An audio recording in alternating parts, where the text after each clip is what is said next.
Hei kaikki ja lämpimästi tervetuloa tänne Tekoäly- ja terveysdata-iltaan. Paikan päälle tiedekulmaan tai sinne kotikatsomoihin tai tallenteen pariin. Tämän tilaisuuden järjestää 2 Suomen Akatemian lippulaivaprojektia, nimittäin Suomen tekoälykeskus EFKAI ja digitaalisen yksilöllistetyn syöpälääketieteen lippulaiva Aiken. Mä olen Marketta Liljeström ja työskentelen Aikenissa potilas- ja kansalaisosallisuus- ja viestintäasioissa. Mukana tämän illan järjestäjissä on myös EUPATI Suomi. Ja niille, joille EUPATI on vieras asia, niin sehän on tämmöinen eurooppalainen potilasakatemia, joka järjestää koulutusta etenkin potilaille, erilaisille potilaille ja potilasjärjestöjen edustajille monenlaisista asioista. Tavoitteena on siis se, että potilaat voi paremmin olla osallisia ja vaikuttaa heitä koskevissa asioissa. Aiheet vaihtelee kliinisistä tutkimuksista monenlaisiin potilasosallisuusasioihin, ja tämän illan aihepiiri on äärimmäisen tärkeä myös tästä näkökulmasta. Tilaisuus tosiaan tallennetaan ja on katseltavassa parin viikon ajan sitten tämän tilaisuuden jälkeen Tiedekulman sivuilta. Ja meillä kaikilla on mahdollisuus kysyä, kommentoida, haastaakin puhujia tänään chatin kautta. Eli jos seuraatte striimiä, niin siellä striimin joko vieressä tai alapuolella pitäisi olla sellainen chatti-ikkuna, mistä voitte kommenttejanne jättää. Ja toki jos haluatte älylaitteita käyttää täällä paikan päällä, niin chattiin voi täältäkin osallistua. Tai sitten voi pyytää ihan perinteiseen tapaan puheenvuoroa ja tuodaan teille mikrofoni. Siinä ehkä onkin nämä käytännön asiat, ja nyt me päästään itse aiheeseen. Ja aloitetaan siitä, mitä tämä terveysdata nyt sitten oikeastaan on, mistä tänään puhutaan. Ja aiheeseen tulee meidät johdattamaan dosentti Karoliina Snell Helsingin yliopistosta. Karoliina Snell on sosiologia, tieteen ja teknologian tutkija, ja hän johtaa strategisen tutkimuksen rahoittamaa SHIELD-ohjelmaa, jossa tutkitaan luottamusta ja turvallisuutta algoritmien aikakaudella. Hän on EFKAIn Ethics Advisory Boardin jäsen ja murskaa mielellään datamyyttejä. Katsotaan, mitä tässä puheenvuorossa tapahtuu. Ole hyvä. Kiitos ja tervetuloa minunkin puolestani puhumaan erittäin mielenkiintoisesta ja tärkeästä asiasta, eli terveysdatasta ja tekoälystä. Me puhutaan terveysdatasta ja tekoälystä. Miksi me puhutaan niistä 2 asiasta? Sen takia, että jos me mietitään tekoälysovellutuksia, joita käytetään terveydenhuollossa tai jota suunnitellaan ja kehitetään tutkimuksessa työkalussa, niin kaikki niillä on pohjalla jonkinlaista dataa, terveysdataa. Eli ei oikeastaan kannata puhua tekoälystä ilman datasta, ja jos meillä on nykyään dataa, niin aika usein siihen käytetään jonkinlaisia tekoälysovellutuksia sen analysointiin. Ja sitten ehkä semmoisena tärkeänä asiana, kun jos mietitään sitä dataa, niin on hyvä havaita, että ei tämmöiset tekoälysovellutukset toimi tosiaan itsenäisesti ja hienosti ilman, että siellä pohjalla on oikeasti juuri jotain dataa, millä sitä tekoälysovellutusta on opetettu tai minkä perusteella sen avulla tehdään päätöksiä. Mutta mun puheenvuorossa nyt erityisesti korostuu tämä data, mutta mitä se on siis se terveysdata ja miten sitä kertyy? No, meillä on Suomessa pitkät perinteet terveyteen liittyvän datan keräämiseen. Suomessa ollaan erityisen ylpeitä siitä, koska meillä on niin pitkät perinteet. Ja se lähtee jo siitä, että kun olimme osa Ruotsia, niin jo silloin on kerätty esimerkiksi kuolemansyitä ihmisiltä jo 1700-luvulla. Sitten syöpärekisteriä ja tämmöisiä terveyteen liittyviä rekistereitä on 1900-luvulla lähtenyt syntymään, ja nykyään niitä on tosi monia. Me ei oikeastaan pystytä, ehkä joku on osannut laskea se, mutta mä en osaa ainakaan laskea, kuinka monta terveyteen liittyvää rekisteriä meillä Suomessa on. 60-luvulta alkaen on alkanut tulla meidän potilastietoja jo sähköiseen muotoon, ja nykyään meillä on hirvittävän hyvät, varsinkin kun vertailee eurooppalaisesti tai maailmanlaajuisesti, niin meidän potilastiedot on sähköisessä muodossa. Ja se, mikä tekee Suomesta ja monista Pohjoismaista erityisen, on se, että meillä on henkilötunnus, jonka avulla näitä rekisterejä ja tietoja voidaan yhdistää. Eli meillä on pitkät perinteet tähän. Ja tämän datan avulla on rakennettu hyvinvointiyhteiskuntaa, palveluita, tehty tilastointia, väestötutkimusta, eli sitä on hyödynnetty moneen asiaan. No niinpä sen takia minä aika usein kuulen, että no eihän tässä mitään uutta ole, että mikä tässä nyt on kiinnostavaa, että me ollaan kerätty dataa ihmisistä jo vuosikymmeniä. Ja niin, kyllä on, mutta mä oon oikeasti sitä mieltä, että meillä on aika paljon muutoksia, jonka takia meidän pitää ajatella tätä dataa, jota meistä kerätään, niin vähän erilaisista näkökulmista ja uudella tavalla. Yksi, mikä on muuttunut, niin erityisesti 2000-luvun aikana ollaan havaittu terveysdatan taloudellinen arvo. Tässä on jotain otteita, mitä mä oon nappaillut tuolta netissä, missä noussut tämmöiset asiat, kuinka terveysdatasta, yleensäkin datasta puhutaan, kuinka tärkeää ja arvokasta se on, mutta terveysdatasta uutena Nokiana, uutena Sampona, kultakaivoksena, aarrearkkuna. Ja ajatellaan, että me saadaan sen terveysdatan avulla ei pelkästään terveyttä ja tietoa, vaan myös taloudellista hyötyä ja kasvua. Niin siinä suhteessa se muuttunut siitä jonkin verran tästä meidän ajatuksesta, että minkälainen on ollut se hyvinvointivaltion terveysdatan keruu, niin on tullut pikkasen erilaiseksi tämä ajattelumalli. Mutta toimintaympäristö on muuttunut myös muulla tavoin. Taloudellisen arvojen lisäksi keskeinen on se, että teknologia on kehittynyt ihan hirvittävästi ja me pystytään yhdistelemään dataa, analysoimaan sitä hirvittävän nopeasti. Meillä on enemmän joka suuntaan. Eli nopeus, tehokkuus on tullut ja luonut tämmöisen niin kuin uudenlaisen maailman tälle terveysdatalle.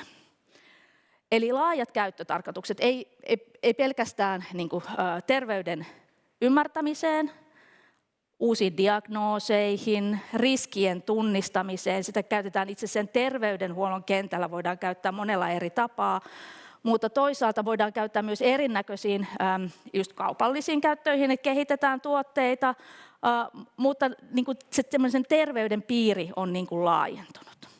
Meillä on enemmän dataa mahdollista, rekistereitä on koko ajan lisää, mutta meillä on myös muunlaista dataa, jota voidaan yhdistää ja yhä useampia erilaisia datalähteitä. Ja sen lisäksi tosiaan esimerkiksi tekoälyn avulla se datan analysointi on paljon nopeampaa kuin aikaisemmin.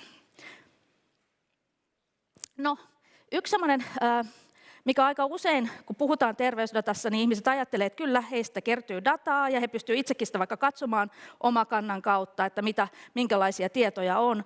Mutta harva oikeasti ryhtyy ajattelemaan juuri näitä semmoisia sen ensisijaisen käyttötarkoituksen, joka liittyy siihen potilaan omaan hoitoon, niin mitä tapahtuu sen ulkopuolella. Ja tämä on nyt se keskeinen asia, mihin sitä niin kuin dataa lähdetään hyödyntämään.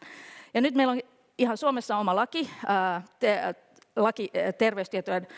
sosiaali- ja terveystietojen toissijaisesta käytöstä, toisiokäyttö, eli toisiokäyttölaki, ja meillä on myös viranomainen, jonka kautta rekisteridataa voidaan yhdistellä ja ottaa käyttöön. Ja toisiokäytöksi määritellään tieteellinen tutkimus, tilastointi, kehittämis- ja innovaatiotoiminta, viranomaisohjaus ja valvonta, viranomaisten suunnittelu- ja selvitystehtävät, opetus sekä tietojohtaminen. Eli aika moneen eri käyttötarkoitukseen jo näitä rekisteritietoja voidaan lähteä käyttämään sekä Suomessa että kansainvälisesti.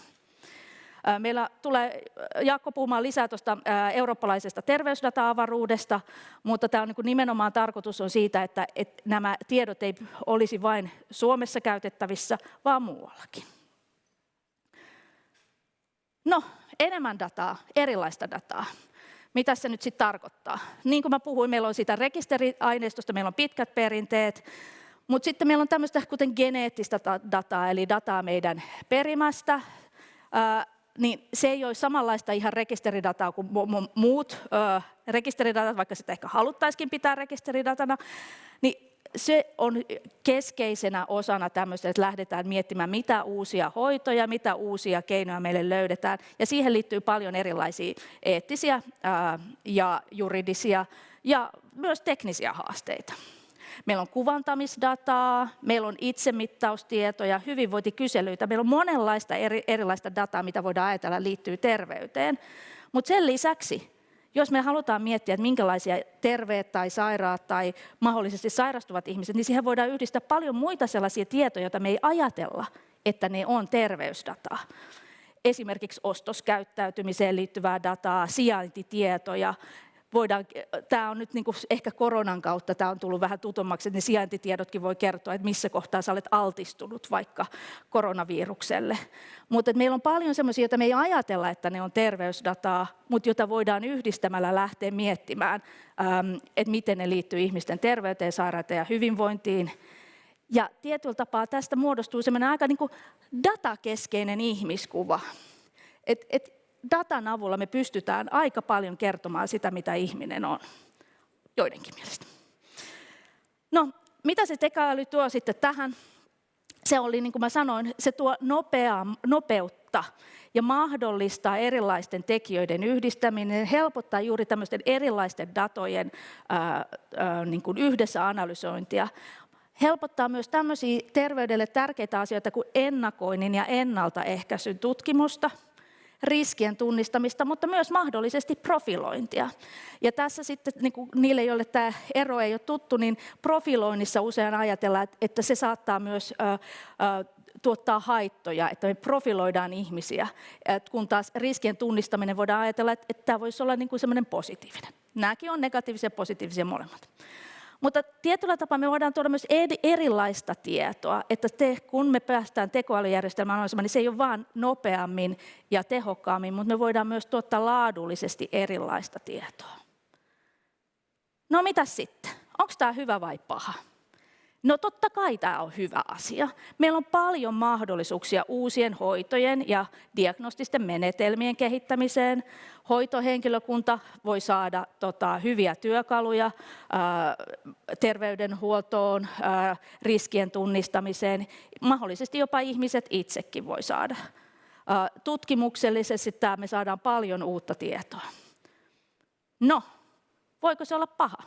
No ei paha. Mä en lähde pahoittelemaan, mutta mun mielestä on paljon asioita, joista meidän tulisi keskustella. Ja tämä on yksi sellainen tilaisuus, jos me tullaan nyt keskustelemaan mahdollisista, eettisistä ja kriittisistä näkökulmista myös, joita tähän on. Et niistä on hyvä keskustella ja pohtia, että minkälaisia haasteita tämä myös tuo. Se tuo paljon hyvää. Yksi sellainen asia, joka on aika tärkeä, on se, että kun sitä dataa on tosi paljon, sitä yhdistellään ja sitä liikkuu, niin minkälaiset on potilaan tai terveen kansalaisen oikeudet ja mahdollisuudet hallita ja ymmärtää sitä, missä sitä tietoa kulkee ja miten sitä käytetään. Yksi tämmöinen haaste on se, että datassa voi olla paljon vinoumia ja tekoälyn avulla esimerkiksi me ei voida tehdä ihan kaikkia. Meidän pitäisi ymmärtää, että mitä sillä voidaan tehdä ja mitä sillä ei voida tehdä. Sitten yksi, mistä puhutaan, on myös se, että jos me ajatellaan ihmisiä semmoisena niin kuin datasta koostuvina yksilöinä ja käytetään paljon tämmöisiä digitaalisia apureita vaikka ihmisten hoidossa tai riskien tunnistamisessa, niin jääkö se silloin se semmoinen ihminen yksilönä ja semmoinen kokonaisvaltainen inhimillinen näkemys pois? Tästä keskustellaan paljon, mutta pitää varmaan keskustella myös niin kuin lisää. Sitten yksi, mistä on paljon puhuttu, on se, että kun tätä dataa pitää tietysti jostain saada, niin se vaatii aika paljon työtä. Eli ehkä teillekin on tullut esille vaikka keskustelut Apotti-tietojärjestelmät noissa sairaaloissa ja kuinka paljon lääkärit, hoitajat joutuvat tekemään sitä kirjaamistyötä. Ja sitten on paljon puhuttu siitä, että se vie huomiota itsehoidolta. Mutta ehkä mun mielestä keskeisen kysymys on se, että kuka hyötyy, onko tämmöinen datavetoinen, tekoälyavusteinen lääketiede semmoinen, jonka on meille kaikille saatavilla, vai onko tämä vaan rajatulle ihmisille, ihmispopulaatiolle saatavilla? Kuka hyötyy tästä? Jos meillä on Suomessa paljon dataa, jota meistä kerätään, niin palautuuko ne hyödyt tänne vai minne ne palautuu? Tällaisia asioita, niihin varmaan palataan tänään keskustelussa ja ehkä haluan kuitenkin vielä tässä sanoa, että ei paha, mutta meillä on paljon puhuttavaa. Kiitos.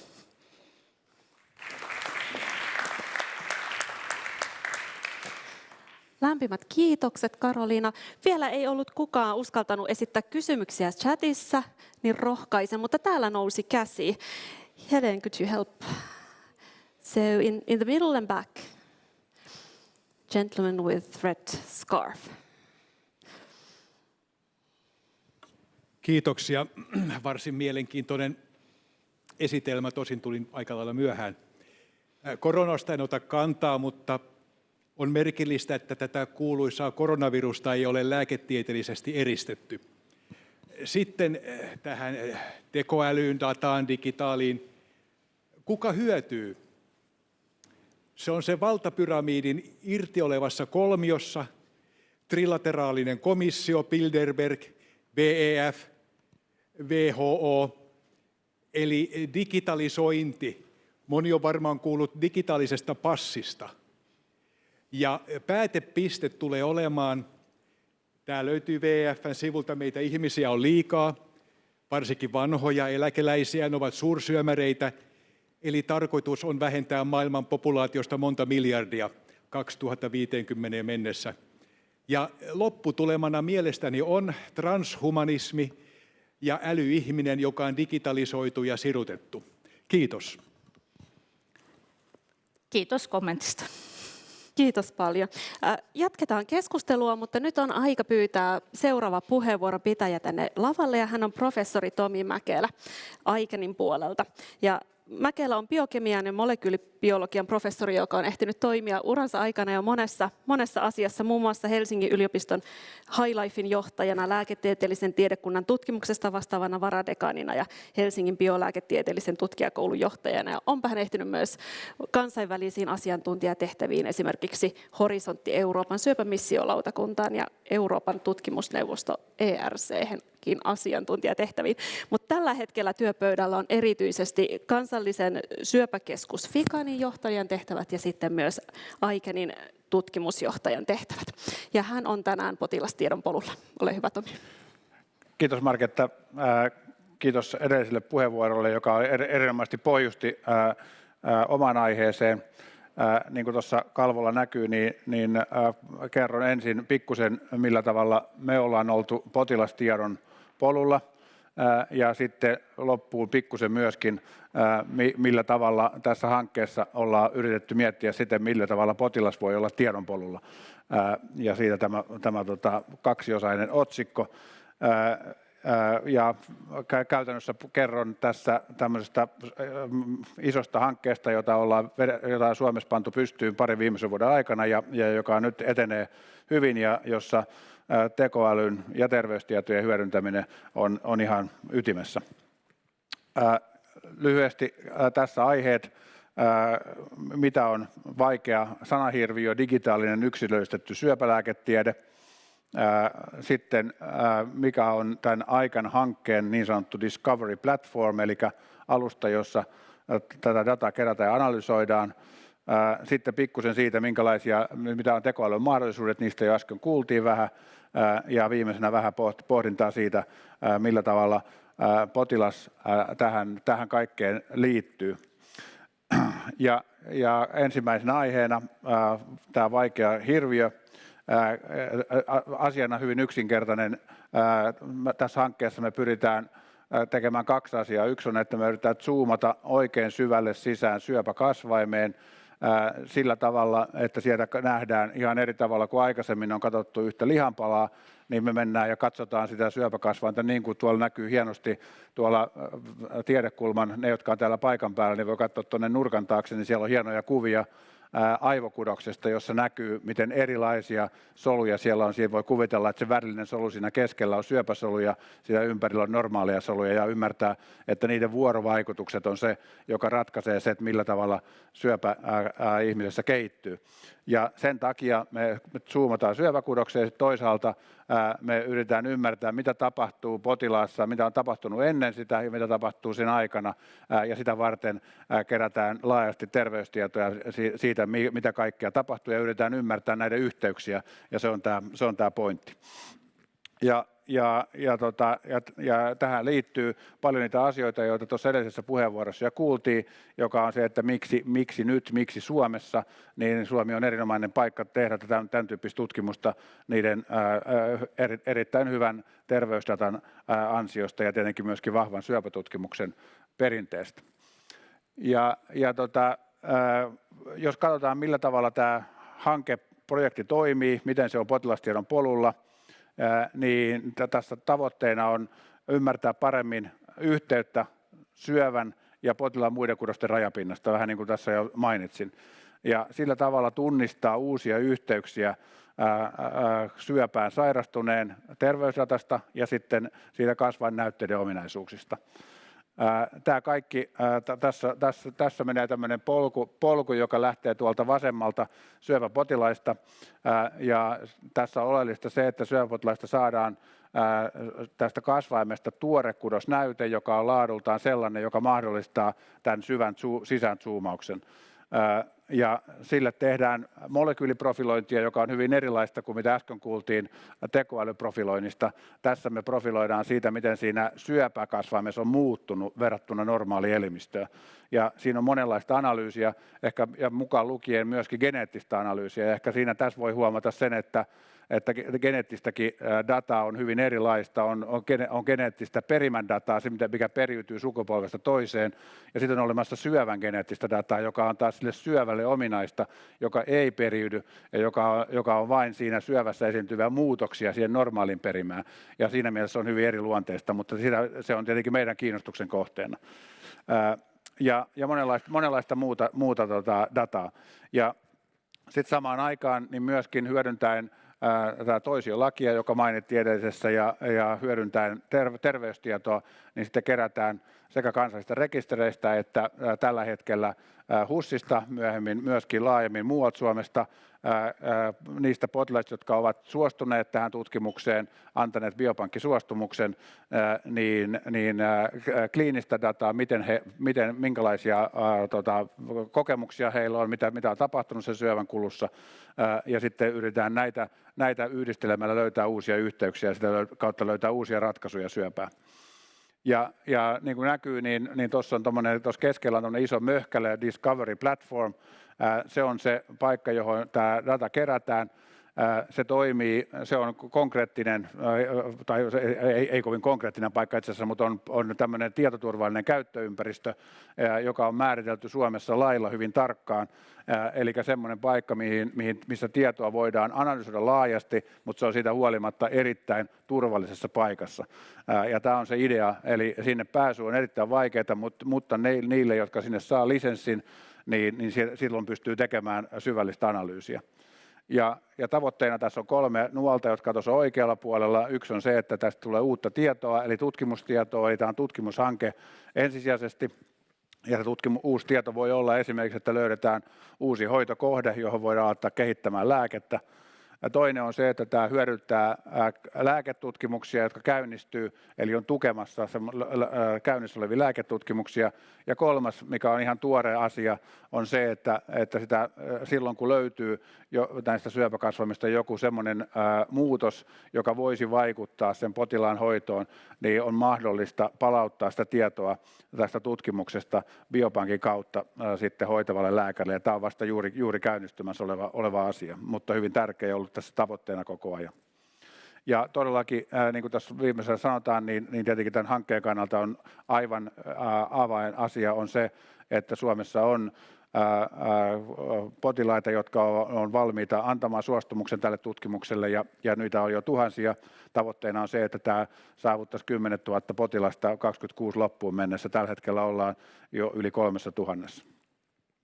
Ja tekoäly on sitten tietenkin tässä se työkalu, tai yksi niistä tärkeistä työkaluista, joita tässä turvallisessa käyttöympäristössä käytetään, ja se on aivan ratkaisevassa roolissa. Käytännössä voi sanoa, että tämän hankkeen menestyminen riippuu siitä, miten hyvin meidän monet tutkijat, jotka tekevät tekoälytutkimusta tai tekevät koneoppimista, muita data-analyysejä, niin onnistuu tässä hankkeessa. Ja tässä ei ole tarkoitus nähdä tätä listaa, mutta tässä pointtina on se, että tämä Aikan hankkeessa on ideana myöskin katsoa syöpää laajasti, eli katsoa syöpätyyppien yli, ei vain keuhkosyöpää, rintasyöpää, jotain tämmöistä, vaan katsoa laajemmin ja tätä kautta yrittää löytää uusia yhteyksiä. Ja tässä näkyy hankkeita, joita tällä hetkellä on käynnissä, ja näytän tämän listaa sen takia, että tässä näkyy myöskin, miten monissa näissä hyödynnetään tekoälyä eri tavoin. Tässä on tekoälyä genomianalyysissä, tekoälyä kuva-analyysissä, ja näitä mainittiin jo, näitä niin kuin tavallaan applikaatioita, ja sitten myöskin hyvin tärkeänä tässä kliinisen datan louhinnassa. Eli kaikissa näissä tässä hankkeessa nämä on hyvin tärkeitä. Sitten mä menen vielä tähän tekoälyn mahdollisuuksiin. Niin kuin tuossa tuli jo mainittua, niin tekoäly on erittäin aivan niin kuin workhorse-työkalu genomiteknologioissa, jossa aikaisemmin oli sillä tavalla, että todellakin syöpää katsottiin hyvin yksittäisesti. Nyt me sukelletaan sinne ja tutkitaan hyvin tarkkaan, usein niin, että me katsotaan jokainen solu sieltä syövästä erikseen ja yritetään ymmärtää, miten esimerkiksi eri kohdissa syöpää, jos se syöpä on ytimessä tai siinä lähellä, missä se koskettaa normaaleja kudoksia, miten se käyttäytyy eri tavalla. Ja sitä kautta ollaan tilanteessa, jossa oltiin muutamassa datapointissa, muutamassa muuttujassa, ja nyt me ei voi olla miljardeja muuttujia, joka tarkoittaa sitä, että kaikki ymmärtää, että sitä ei enää tehdä ruutupaperilla sitä laskentaa, vaan siihen tarvitaan isot koneet. Ja tuossa on muutamia esimerkkejä tästä aiheesta. Toinen esimerkki on tässä terveystietojen louhinnassa, jossa mikroskopian, radiologian, kuvantamislaitteiden kuvat on analyysissä ja niitä käytetään jo erittäin paljon sekä siinä, että tekoäly auttaa analysoimaan kuvia, nostamaan sieltä esiin ja tuottamaan myöskin tulkinnassa. Ja tämä on sillä tavalla, että patologit, jotka tätä paljon tekee, niin useat heistä puhuu se, että ollaanko syrjäyttämässä patologit. Ei olla lähelläkään sitä, mutta sen sijaan patologien työ on muuttuu koko ajan merkittävästi. Sitten toinen esimerkki on tässä kliinisen tiedon ymmärtämisessä, eli kliinistä tietoa myöskin on erittäin paljon, jos joku on teho-osastolla ja siellä tehdään mittauksia, niitä voi tulla sekunnin välein, ja näin ollen sieltä tulee erittäin paljon dataa, ja se, että miten tätä saadaan analysoitua fiksusti, erityisesti jos sitten halutaan katsoa laajempia materiaaleja yli rajojen, esimerkiksi Suomessa eri hyvinvointialueilla tai jopa kansainvälisesti, niin tässä kohtaa tarvitaan sitten sekä hyviä malleja että sitten myöskin rakenteellista dataa. Ja sitten ehkä viimeisenä voisi sanoa, että terveydenhuollon käytössä niin potilastietojärjestelmät enenevässä määrin pyrkii hyödyntämään tekoälyä siihen, että autetaan henkilöstöä sillä tavalla, että sieltä tulee sekä tietojen syötössä että tulkinnassa tulee hälyjä, että jotain pitäisi tehdä. Ja tämähän on se, mihin Apottikin pyrkii, ja siinä näkee, että se ei ole aina mutkatonta, eli siinä on kaksi puolta asiassa. No niin, viimeisenä asiana vielä tähän toiseen aiheeseen, eli millä tavalla, miten potilas liittyy tähän kaikkeen, mitä potilas tekee tällä tiedonpolulla. Ja tässä on muutamia kansainvälisen potilasjärjestön Melanoma Patient Network Europe, joka on aktiivinen potilasjärjestö melanomassa, niin kuin teesejä datasta, ja tässä näkyy muutamia. Ensinnäkin, että datan hyödyntäminen on eettinen imperatiivi, eli sillä voidaan pelastaa ihmishenkiä, näin ollen ei ole kysyttäkään, etteikö sitä tulisi hyödyntää. Samaan aikaan niin on monia asioita, ihan niin kuin tuossa edellisessä puheenvuorossa tuli esiin, että käyttöä tulee arvioida suhteessa riskeihin. Myöskin tulee huomioida, että ei voi vain vedota potilaiden altruismiin, että on ihan aiheellista, että on huolia ja varauksia ja yksityisyydensuojasta ja väärinkäytöksistä, ja nämä on tärkeitä asioita. Ja sen takia tarvitaan uusia eettisiä kehyksiä, säännöstöjä, ympäristöjä, ja näistä kuullaan tänään paljon. Myöskin potilasjärjestöt hyvin vahvasti tuovat esiin sitä, että suurimpien riskien kantajien mielipiteitä on kuunneltava. Eli tässä viitataan siihen, että potilaat on tärkeä ääni silloin, kun esimerkiksi syövästä puhutaan. Ja riskien pohdinta on tärkeää erityisesti, kun puhutaan tästä perinnöllisestä geneettisestä datasta siihen, että mietitään myös tulevia sukupolvia. Ja tietenkin potilasyhteisöjen osallistuminen edellyttää oppia yhteistä näkemystä, ja tässä on erittäin mukava, että meidän hankkeessa on oltu hyvin läheisessä yhteistyössä. Tässä omalta osaltani lyhyt puheenvuoro. Kiitos.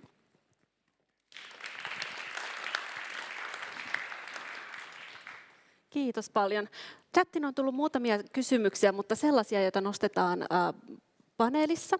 Eli tässä vaiheessa kiitetään, kiitos Tomi, Kiitos. ja otetaan vauhdissa ja lennossa seuraava puheenvuoron pitäjä lavalle, ellei nyt tästä yleisöstä vielä jollakin.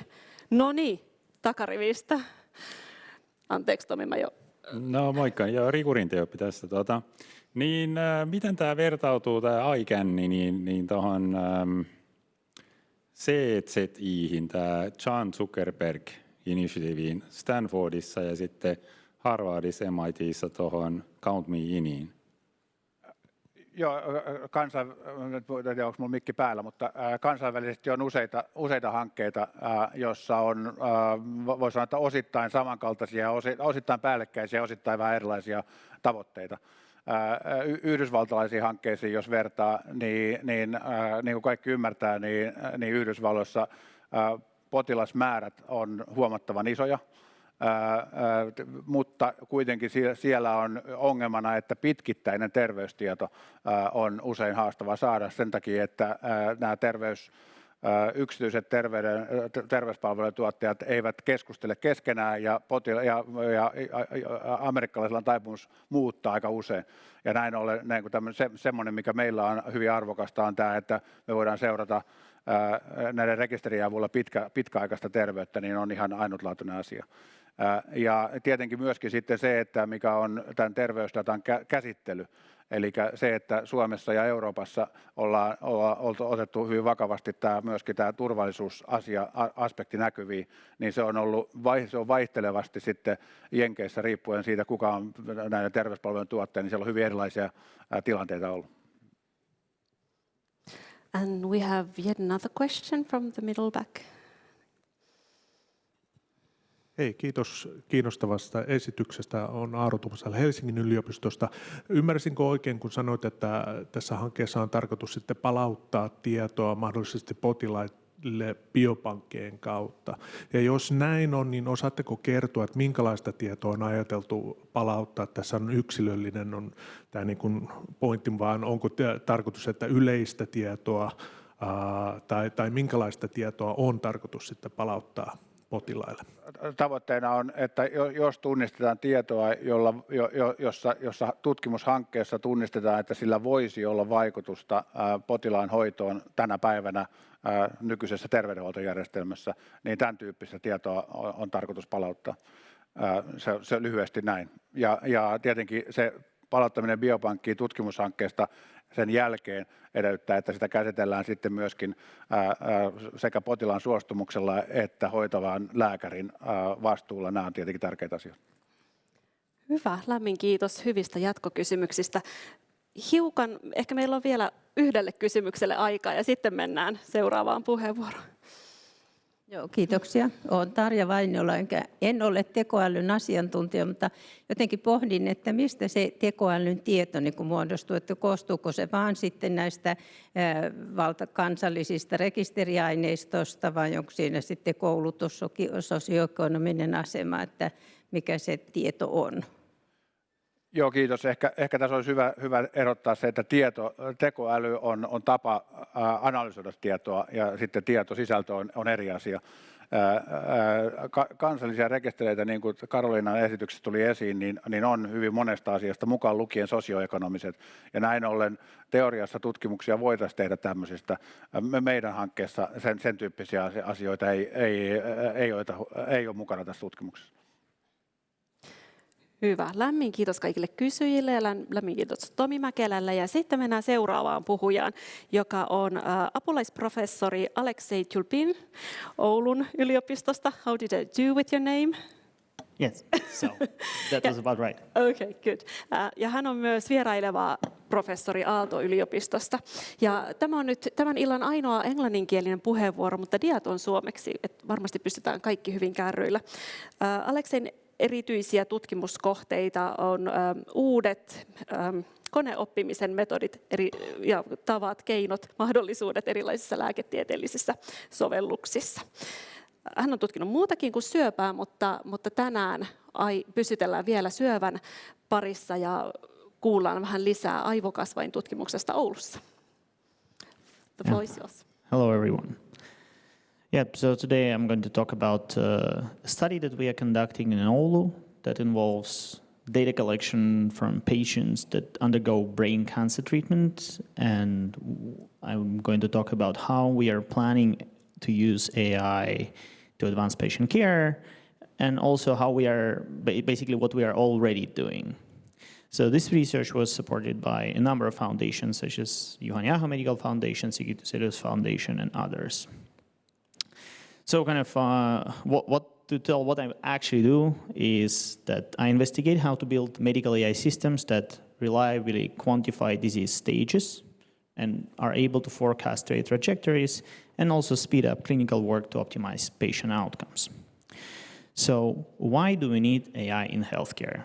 I don't know if everyone knows here, so I decided to give a general introduction why we are actually talking about this whole thing. So here's cancer statistics, Finland data that we can kind of find online, so it's publicly available information. So you can see that number of new cancers just in Finland is growing very rapidly. It's actually exponential growth. But the supply of clinical workforce is actually not going as much rapidly as the number of patients in our healthcare system. And if we look at the US data, for instance, there's been research done already about 10 years ago, actually 14 years ago, where people looked at the supply and demand in oncological care, and it's quite clear that so it was forecasted that the number of patients is going to go very high rapidly, and number of oncologists that are able to treat those patients is actually not enough.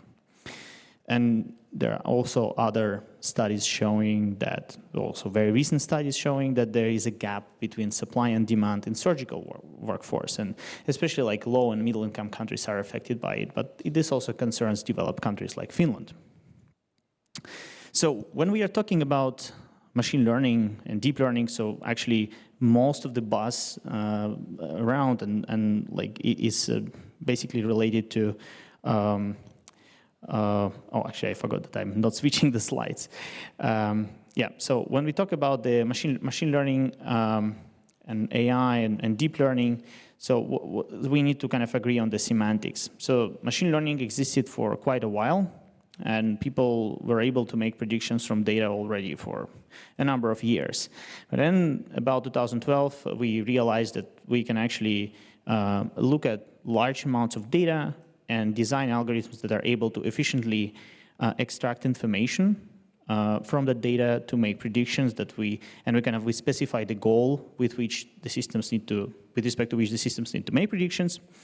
And that doesn't involve basically any kind of human design. So that's kind of the biggest difference to traditional machine learning, where we need to put a lot of manual effort to design those systems. And here, with deep learning and modern AI, we don't need to do that anymore.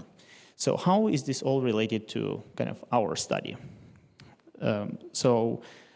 Brain cancers, right? So if we look at the statistics, malignant brain tumors constitute about 15,000 deaths annually in the US, and there is about 900 patients per year with brain cancer in Finland, and this is it's a fairly low survival case, and about 33% of those tumors are called gliomas.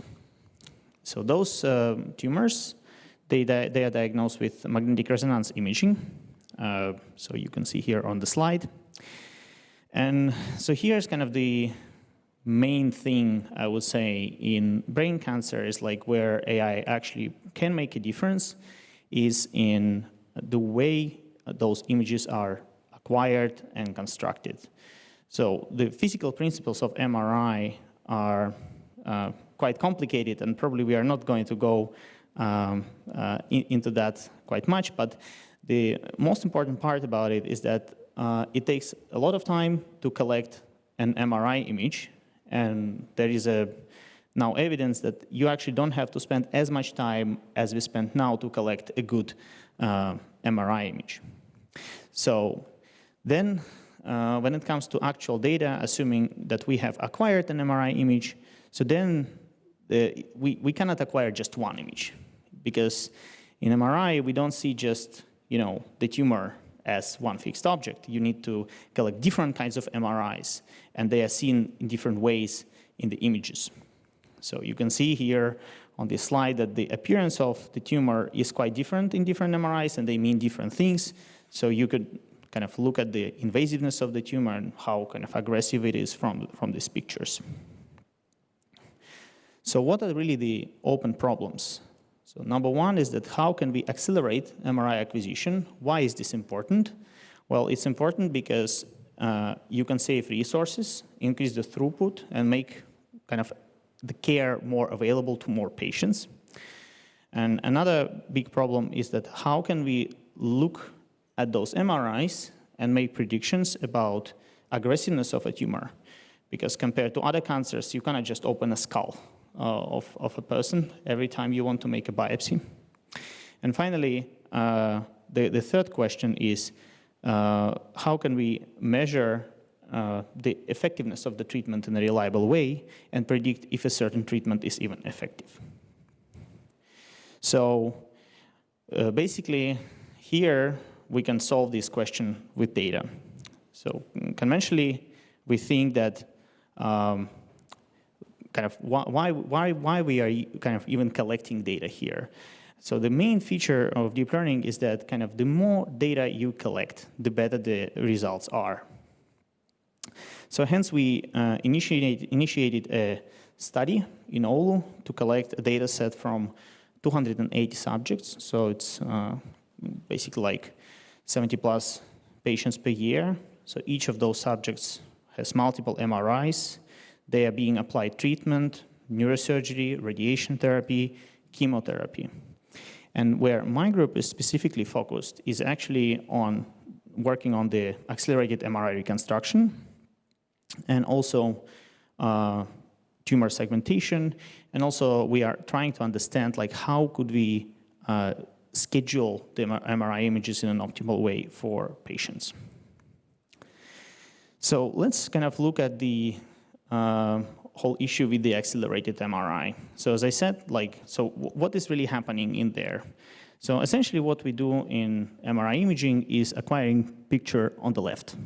And then there is a mathematical operation that creates a picture on the right. So if we spend a little bit less time on MRI acquisition, we get kind of a limited picture here because we simply don't spend a lot of time, so we can collect a part of a picture on the left.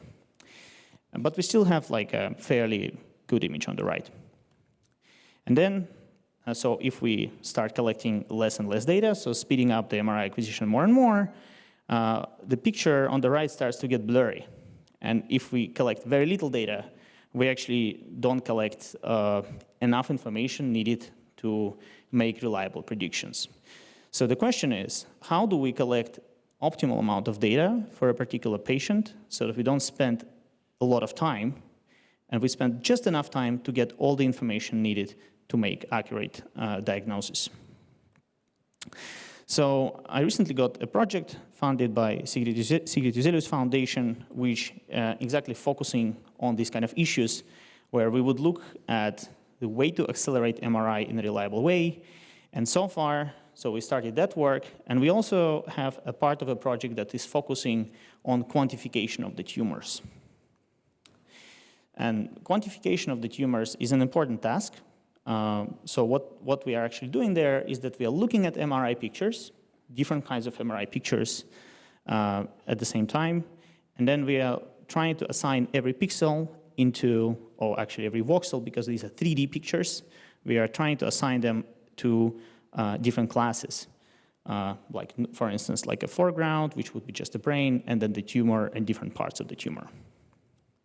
So if we look at the whole idea why the brain tumor segmentation is needed, well, so if you can accurately segment the tumor to get the 3D volume, what you can do with it is to analyze its morphology and then do so-called radiomics. So you can basically try to understand how aggressive the tumor is and how it can basically grow. And of course, once you extract that kind of information, you can hopefully make a prognosis very fast and then use that information in treatment effectively. So what we see is that the biggest problem currently in brain tumor segmentation field is that people are treating these as like a categorization problem where they say, okay, this is like a background and this is a tumor. But in reality, as you can look at this data, like I personally cannot really like distinguish like the pure part of the brain and the actual border of the tumor. And if you put several radiologists looking at it, they will not agree on the actual boundaries of a tumor. So yeah, and that's what we basically kind of started to explore with my team. And yeah, found that actually we need to look at the uncertainty in tumor boundaries. So we currently have a paper that's under review where we looked at what happens if we just consider the whole tumor quantification problem in like not as a categorization problem, but as a so-called regression problem, where we are really considering the uncertainty in the segmentation problem.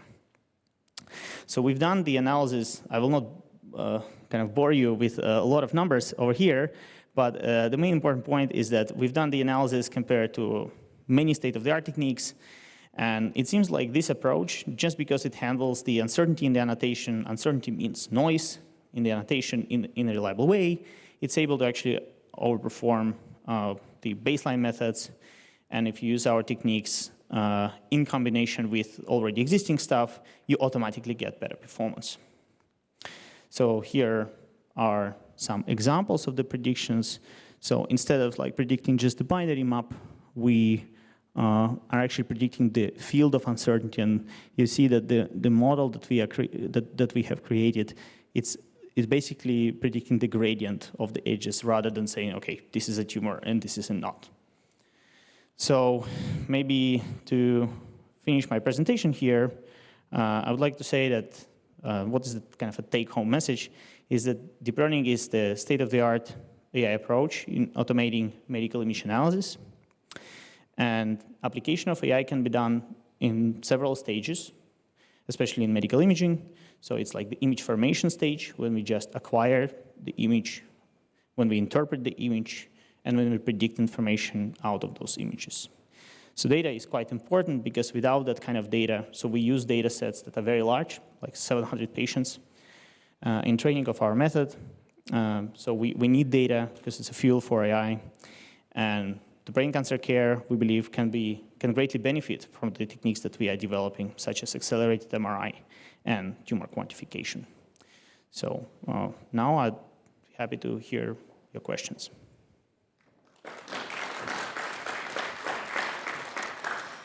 Thank you so much, Alexei, for your presentation. It was interesting to listen. And does someone have a burning question in the room right now? There is one in the back. We have time for one question.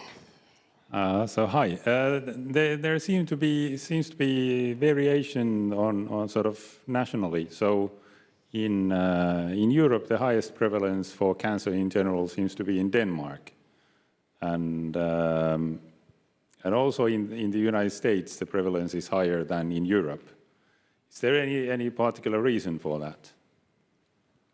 Well, I'm not anyhow like positioning myself as a cancer researcher. I'm a machine learning researcher, but there are many reasons, I think, especially in the US, and we are talking about brain cancer here, right? But let's say when it comes to colorectal cancer, so many people think that it's like a metabolic disease, and it shares similar risk factors to cardiovascular disease. We know that in the US, for instance, the diet is not that great. Right, there are many people with diabetes, cardiovascular disease, and so on. So I think there are better experts in this audience to answer these questions, but these are just, on top of my head. Thank you. I think that was the one question. Is there something else? Well, thank you. Thank you so much, Alexei. And sitten mennäänkin, vaihdankin kieltä. Sitten mennään vähän muuhun. Nyt siirrytään pois syöpätutkimuksen alueelta ja professori Pekka Marttinen tulee pitämään seuraavan puheenvuoron. Hän työskentelee koneoppimisen professorina Aalto-yliopiston tietotekniikan laitoksella ja on erikoistunut erityisesti todennäköisyysmallinnukseen perustuviin koneoppimismenetelmiin sekä niiden sovelluksiin biologiassa ja lääketieteessä. Hän on ollut Harvardissa ja hän on ollut Cambridgeissa ja tänään hän on täällä. Eli seuraavaksi me kuullaan rekisteridatan käsittelystä koneoppimisella. Ole hyvä. Hyvä, kiitos esittelystä. Ja tosiaan mulla taas on niin päinvastoin kuin edellisellä puhujalla, puhun suomeksi, mutta kalvot on englanniksi. Tämä termi koneoppiminen tosiaan sekin esiteltiin tai selitettiin edellisessä esitelmässä ja sen suhde tekoälyyn, eli tavallaan koneoppiminen on se tapa, millä siitä datasta voidaan oppia joku malli, jota sitten voidaan käyttää osana tekoälyjärjestelmää ikään kuin antamaan ennusteita tai valitsemaan osana niin kuin päätöksentekoa tai mitä tahansa, mutta koneoppiminen on se tavallaan tapa oppia malli dataa käyttämällä. Näistä rekistereistä oli puhetta jo aiemmissa esitelmissä. Tässä nyt on THL:n kanssa tehtyä yhteistyötä ja sen tavallaan taustotusta, ei mikään yksittäinen projekti, vaan niin kuin yleisellä tasolla. Eli noi boksit on tavallaan rekistereitä, mitä THL:stä nyt on niin kuin käytettävissä. Niitä on paljon enemmän, Karoliina taisi ihmetellä, että monta niitä on, mutta on niitä varmasti useita kymmeniä. Mutta tässä X-akselilla vaakasuunnassa on tosiaan niin kuin ihmisen potilaan ikä, ja meillä on tosiaan erinäköisiä datalähteitä tai rekistereitä aina niin kuin lapsesta, äitiysneuvolasta saakka dokumentoidaan sitten niin kuin kouluterveyskyselyt ja muut, ja sitten tietysti niin kuin aina ihan aikuisista ja aina tavallaan niin kuin kuolinsyyrekisteri vai mikä se sitten se virallinen on. Tavallaan koko niin kuin ennen kuin on syntynyt aina sinne asti, kun kuollaan jossain mielessä rekistereissä jollain tapaa dokumentoituna. Tuossa keskellä on noita yleisiä rekistereitä, Kelan lääkekorvausrekisterit ja sitten nämä hoitoilmoitusrekisterit ja vastaavat. Eli tosiaan hoitoilmoitusrekisterit on sellaisia, että ne sitten kasvaa sitä myötä, kun joku aina käy lääkärillä tai on jonkunnäköinen tällainen hoito ja sitten sinne kirjataan diagnooseja ja muuta vastaavaa. Ja tosiaan näitä nyt voi sitten mahdollisesti niin kuin yhdistää johonkin sosioekonomiseen dataan, esimerkiksi niin kuin vaikkapa ammattia tai muuta vastaavaa. Ja sitten tosiaan tuolla ihan punaisella tuolla yläreunassa on, että on mahdollista toki sitten, kun on tällainen tavallaan pitkä aikasarja, niin katsoa, että millainen se henkilö on ollut, vaikka mitä sille on tapahtunut vaikkapa niin kuin nuorella iällä, ja sitten sen perusteella yrittää mallintaa sitä, että mitä sitten myöhemmin tulee ehkä tapahtumaan.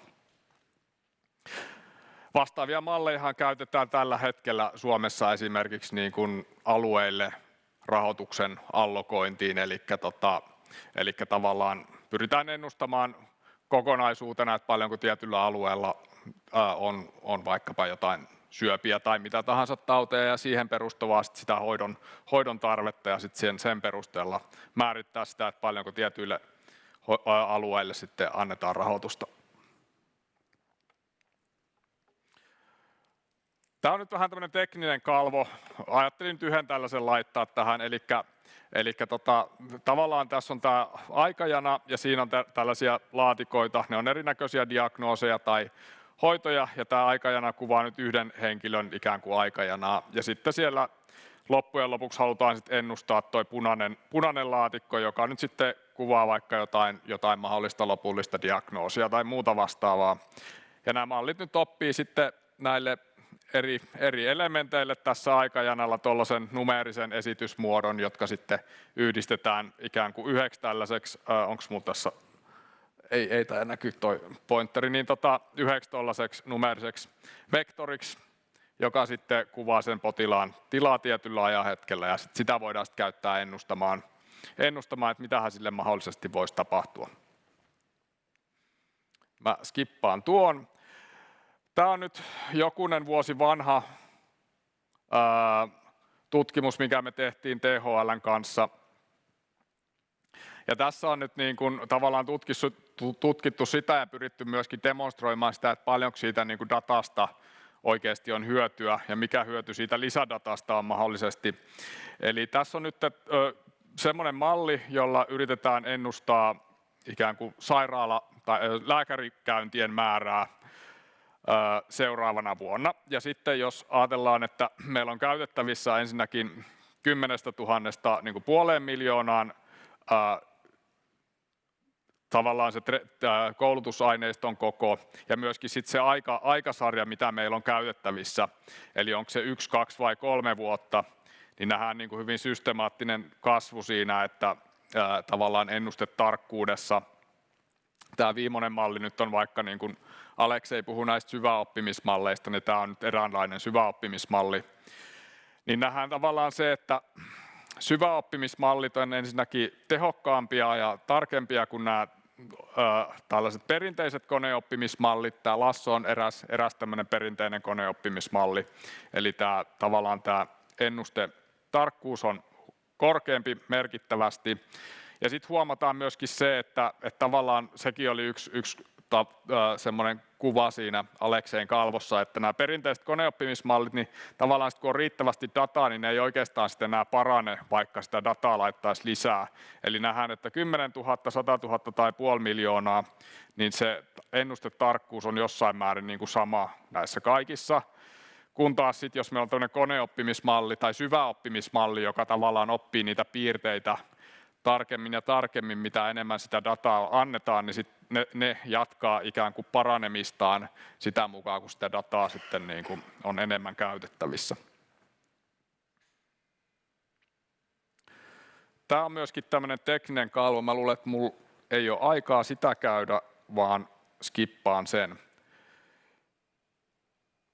No sitten ollaan puhuttu paljon datasta ja tekoälystä, mutta se oikeastaan jättää huomiotta sen, että tekoälyä voi nykyisin käyttää ilman, että on mitään dataa. Eli ChatGPT ja muut, niin eihän niitä tarvitse niin kuin itse kouluttaa datalla, vaan ne on koulutettu datalla, toki datalla koulutettu, mutta nyt kun ne on koulutettu ja saatavilla, niin nyt ei sitä dataa enää tarvi. Ja niitä voidaan sitten käyttää mahdollisesti moniin tarkoituksiin. Ja taisi olla siellä aiemmassa esitelmässä yksi tämmöinen tietojen syöttö esimerkiksi Apotissa tai muussa, että tavallaan rakenteisen tiedon vaikka syöttö automaattisesti tukemassa lääkärin tai sairaanhoitajan työtä. Ja esimerkiksi tämmöisiä kielimalleja tai muita käyttäen. Ja tällaisia nyt ilmeisesti pilotoidaankin tällä hetkellä jo Suomessa ja se kuulostaa mun mielestä ihan lupaavalta siinä mielessä, että ilmeisesti lääkäreiden ja muiden hoitohenkilökunnan työajasta iso osa kuluu kaiken näköiseen niin kuin kirjaamiseen ja muuhun. Jos siitä päästäisiin eroon, niin sehän olisi erittäin hieno juttu. No joo, tässä meillä oli siis tämmöinen tutkimus, joka äskettäin saatiin valmiiksi, eli kun potilas tulee sairaalaan ja sitten siellä on useamman päivän ja siinä sitten tulee näitä tällaisia kirjoitettuja tekstejä, jotka kuvaa sitten sen potilaan tilaa. Tämä oli nyt niin kuin sairaanhoitajan kirjoittamia, tämä on ihan niin kuin keinotekoinen tämä, mutta tavallaan tyypillisesti ne näyttää suunnilleen tältä, että se kieli on vähän sellaista lyhenteitä ja numeroita ja ei sitä ihan hirveän helposti saa selvää. Ja sitten jos meillä on iso määrä tällaisia, niin miten me saadaan siitä sitten nopeasti tiivistettyä, että mikä on olennaista vaikka sille potilaalle. Tai jos halutaan vaikka rakenteistaa se tieto, jotta sen voi syöttää johonkin apottiin tai muuhun vastaavaan, niin kaikkea sellaista voidaan nyt näillä uusilla tekoälymalleilla tehdä. Tässä on ihan esimerkki, mitä jos tässä nyt on tämä, ei tätä varmaan tässä kukaan ehdi lukea eikä tarkoituskaan, mutta jos tässä nyt on tämä alkuperäinen niin kuin, teksti, mitä se sairaanhoitaja on kirjoittanut, ja sitten halutaan siitä kirjoittaa, ikään kuin saada tällainen lyhyt selkokielinen tiivistelmä, ja siihen voidaan sitten käyttää vaikka GPT-4, joka on tämä viimeisin tämän hetken yksi tehokkaimmista malleista varmastikin. Ja sitten meillä oli tämmöinen oma QG-sum, jota mä nyt en tässä lähde sen kummemmin avaamaan, joka me siihen kehitettiin, joka tavallaan parantaa niitä olemassa olevia kielimalleja ja pystyy tavallaan kohdentamaan sitä tiivistelmää sitten halutulla tavalla ja myöskin niin kuin ikään kuin putsaamaan sitä vähän näistä niin sanotusta hallusinaatioista, mitä nämä kielimallit käytännössä, mikä niitä vaivaa. Eli jossain määrinhän ne, niin kun tuottaa tekstiä, niin siellä saattaa tulla jotain sellaisia niin kuin asioita, mitä siellä ei niin kuin oikeastaan ole, että se hatusta keksii niitä. Ja tässä on nyt toinen esimerkki tällaisesta ikään kuin tekstianalytiikasta, että jos meillä on nyt taas tällainen vapaamuotoinen teksti, ja sitten halutaan siitä vaikka tätä rakenteista tietoa, esimerkiksi jotain niin kuin diagnoosikoodeja tai vastaavia, niin voidaan kouluttaa tämmöinen tekoälymalli, tai voidaan hyödyntää muiden kouluttamia tekoälymalleja, tai sitten joku näiden yhdistelmä, niin siihen, joka sitten osaa sen diagnoosin automaattisesti tuosta tekstipätkästä löytää.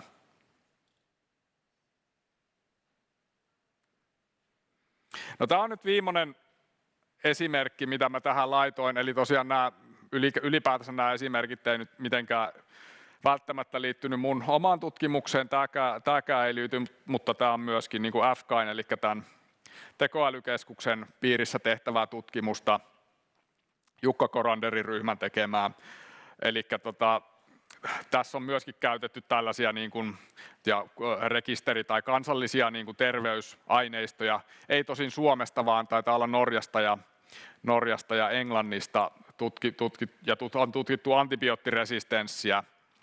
Eli tässä nyt näkyy X-akselilla, nämä on kolibakteerien eri kantoja, onkohan se nyt oikea termi suomeksi, mutta joka tapauksessa tällaisia eri alatyyppejä, ja nähdään, että vaikka vuonna 2002 on tämmöinen sininen alatyyppi nyt sitten tullut uutena ja yleistynyt, ja se on nyt tämmöinen antibioottiresistentti kanta.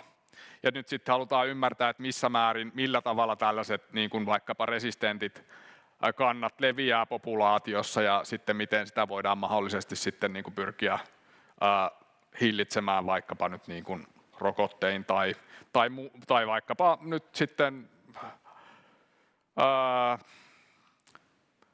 valitsemalla se, että mikä se hoito parhaiten on, mikä sitten on. Että sehän ei välttämättä ole sitten aina antibiootti kuitenkaan. No, siinä oli nyt nämä mun esimerkit ja hyvin lyhyt niin kuin tavallaan pala siitä tutkimuksesta, mitä FKAin piirissä tehdään tässä aihepiirissä.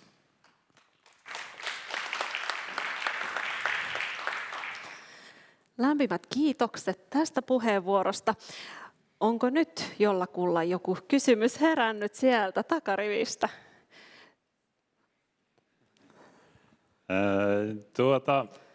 Kuinka kaukana ollaan siitä, että meillä on digitaaliset kaksoset, lääketieteelliset digitaaliset kaksoset käytössä terveydenhuollossa? Eli ilmeisesti tarkoitat sitä, että sen sijaan, että mulle nyt tehdään joku hoito, niin voitaisiin ikään kuin tietokoneessa katsoa ensin, että mikä hoito voi valita ja mikä niistä on sitten paras. Mä sanoisin, että ollaan aika kaukana siitä, että meillä olisi semmoiset yleiskäyttöiset digitaaliset kaksoset, eli jo ihan niin kuin, no tässä nyt on tavallaan syöpätutkijoita paikan päällä, mutta aika monessa tapauksessa meillä ei vaan ole riittävän hyviä malleja, että pystyttäisiin niin kuin tarkkaan sanomaan vielä, että mikä nyt on vaikka se absoluuttisesti paras hoito vaikka joillekin tietyille syöville. Toki sitten on varmaan joitain toisia asioita, missä pystytään niin kuin hyvinkin tarkkaan sanomaan, että on niin kuin tällaisia tauteja tai muita vastaavia, joissa vaikka yksi geeni, että jos sulla on se geeni, niin sitten sulla on tietty tauti ja sitten ehkä tietty hoito on sitten paras mahdollinen siihen tautiin. Eli mä sanoisin, että se on niin kuin hyvin niin kuin, tapauskohtaista ja ikään kuin semmoiseen yleiseen yleiseen digitaaliseen kaksoseen, niin se, että se kaikkeen toimisi, niin en näe, että se nyt olisi ihan niin kuin lähitulevaisuudessa.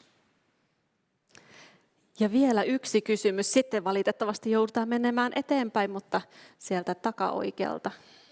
Hei, tässä oli puhetta ja edellisessä esityksessä, että mitä enemmän dataa, niin sitä paremmat tulokset tai ainakin tämän oppimisen kautta. Ilmeisesti tämä hyödyntää ainakin näitä tyypillisiä tapauksia. Miten sitten katsotaan, että nämä hännät myös hyötyy siitä, että on enemmän dataa? No siis ihan ensinnäkin tietysti voidaan sanoa, että datan laatu toki myöskin niin kuin vaikuttaa. Että sullahan voi olla niin kuin paljon dataa, mutta jos se on vaikka ei ole kattava koko populaatiosta, niin eihän se sitten ikinä tavallaan pysty oppimaan niitä, mitä vaikka niille henkilöille sopivia malleja, mistä sulle ei niin kuin ole sitä dataa käytettävissä. Eli tavallaan se, että onko data kattavaa ja sitten tietysti toisaalta se, että kuinka ennustettava se on se ilmiö tai tauti, mitä sä haluat ennustaa. Että toiset, niin kuin sanottu, että on vaikka jotain syöpiä esimerkiksi, missä on tosi vaikea ennustaa, että mikä se hoito nyt on, mikä tarkalleen ottaen niin kuin on se paras mahdollinen, kun taas sitten on ehkä joitain toisia, missä pystyy, niin kuin, sit sanomaan hyvinkin tarkkaan ehkä sitten, että miten kannattaa hoitaa tai mikä se ennuste on tietyssä tilanteessa. Mutta ehkä yleisesti ottaen sanoisin kyllä, että siis jos data on kattavaa ja ikään kuin asianmukaista, niin kyllä se, niin kuin mitä enemmän sulla on dataa, niin sitä paremmin sä pystyt ennustamaan myöskin niitä tavallaan niitä poikkeuksellisia ikään kuin tapauksia. Lämpimät kiitokset, Pekka. Nyt kiitämme sinua ja otamme seuraavan puhujan lavalle. Eli nyt me ollaan puhuttu täällä suomalaisista rekistereistä ja aineistoista erityisesti, mutta puhutaan vähän myös Euroopan tilanteesta. Eli European Health Data Space on asia, josta paljon puhutaan. Ja nyt saamme kuulla johtavaa tutkija Jaakko Lähteenmäen puheenvuoron tästä aiheesta. Ja Jaakko toimii johtavana tutkijana VTT:llä ja sinulla on pitkäaikainen kokemus dataan pohjautuvien terveydenhuollon ratkaisujen kehittämisestä ja tutkimuksesta. Ole hyvä. Joo, kiitoksia. Joo, tosiaan VTT:llä kehitetään myös näitä tekoälymalleja ja data-analytiikkaa ja mielelläni niistäkin puhuisin, mutta tänään puhutaan nyt sitten ihan muusta, eli tästä Euroopan data-avaruudesta, joka kuitenkin sitten niin kuin näiden edellistenkin puheiden perusteella niin on hyvin keskeistä tämän tekoälykehityksen kannalta. Eli me todellakin tarvitaan dataa siihen ja toki me tekoälytutkijat niin kun seuraamme mielenkiinnolla, mitä tästä avaruudesta nyt sitten tulee, että saadaanko me paremmin dataa käyttöön, kun se on... Aha. Joo, eli jos aloitetaan sillä tästä, mistä tämä Euroopan data-avaruus on lähtenyt, niin Euroopassa tehtiin tämmöinen datastrategia, jossa tunnistettiin eri toimialoja ja niillä kertovaa dataa ja mietittiin, miten sitä voitaisiin paremmin hyödyntää. Ja terveys on sitten yksi näistä toimialoista, jossa sitten itse asiassa on edetty kaikkein nopeammin ja se on kuitenkin kaikkein vaikein aihe varmasti, koska tämän datan sensitiivisyyden vuoksi. Ja tämä on nyt sitten aika nopeastikin tulossa kuitenkin käyttöön, eli nyt juuri viime viikolla parlamentti hyväksyi tämän ehdotuksen tämmöiseksi laiksi, joka sitten säätelee datan käyttöä ja nyt sitten menee vielä jonkun aikaa, että se tulee voimaan. Ensi syksynä pitäisi tulla voimaan. Seuraavan parlamentin pitää tiettyjä asioita vielä tehdä, mutta sitä pidetään aika selviönä, että tämä laki toteutuu. Ja sitten siinä tulee tiettyjä kehittämisvaiheita ja sitten lopulta 2028 sitä sovelletaan. Tuntuu, että se on jonkun verran vielä aikaa, mutta tämä on todella iso asia myöskin, eli tämän infrastruktuurin kehittäminen tulee viemään aikaa. Ja tähän säädökseen sisältyy 2 osiota, eli mistä nyt aikaisemminkin tuossa Karoliinan esityksessä viitattiin datan ensiokäyttö ja toisiokäyttö, eli ensisijainen käyttö ja toissijainen käyttö, ja nämä molemmat sisältyy tähän samaan lakiin. Ne on hyvin erilaiset asiat itse asiassa, ja Suomessahan tästä toisiokäytöstä tehtiin ihan oma lakinsa. Komissio ehkä toimi tässä ihan järkevästi, kun ne yhdisti nämä, koska mä luulen, että tämä on niin kuin paremmin hyväksyttävissä, kun tämä antaa vähän kaikille jotakin, ei pelkästään tutkijoille, vaan myös kansalaisille. Ja toisaalta sitten ensiokäyttö on aika tärkeää tuon toisiokäytön kannalta, koska jos ei ensiokäyttöä olisi, niin ei myöskään olisi toisiokäyttöä, eli dataa pitää myös syntyä. Mä voin vähän avata nyt sitten, en pysty käymään tietenkään tässä ajassa läpi kaikkea, mitä tämä laki sisältää, mutta näitä pääkohtia. Ja nyt jos katsotaan ensiksi tätä ensiokäyttöä, niin siinähän on tosiaan kysymys siitä, että hoidetaan henkilöä ja sitten dataa käytetään siihen tarkoitukseen. Niin tämä laki tuo nyt sitten semmoisia asioita, että se tulee parantamaan tämän henkilön omaa kontrollia tiedoistaan ja oikeutta saada tietoa, toisaalta myös mahdollisuuden toimittaa tietoa sinne lääkärin työpöydälle.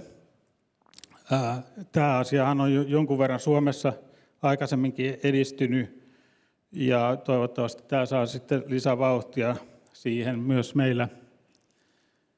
Sitten tähän säädökseen sisältyy aika paljonkin sitä, millä parannetaan näiden potilastietojärjestelmien laatua ja myös näiden hyvinvointisovellusten laatua, jotka kytkeytyy potilastietojärjestelmiin. Esimerkiksi vaatimalla sitten tiettyjä sertifiointeja näiltä potilastietojärjestelmiltä. Sitten tullaan vaatimaan yhteen toimivuutta näiden eri potilastietojärjestelmien välille, mikä nyt Suomessa on jo aika hyvin kantapalvelun kautta hoidettu, mutta siihen tulee sitten tämmöinen EU:n standardi, joka määrittelee, tai semmoinen kehysstandardi, joka määrittelee ne menetelmät, joilla sitten tietoa siirretään.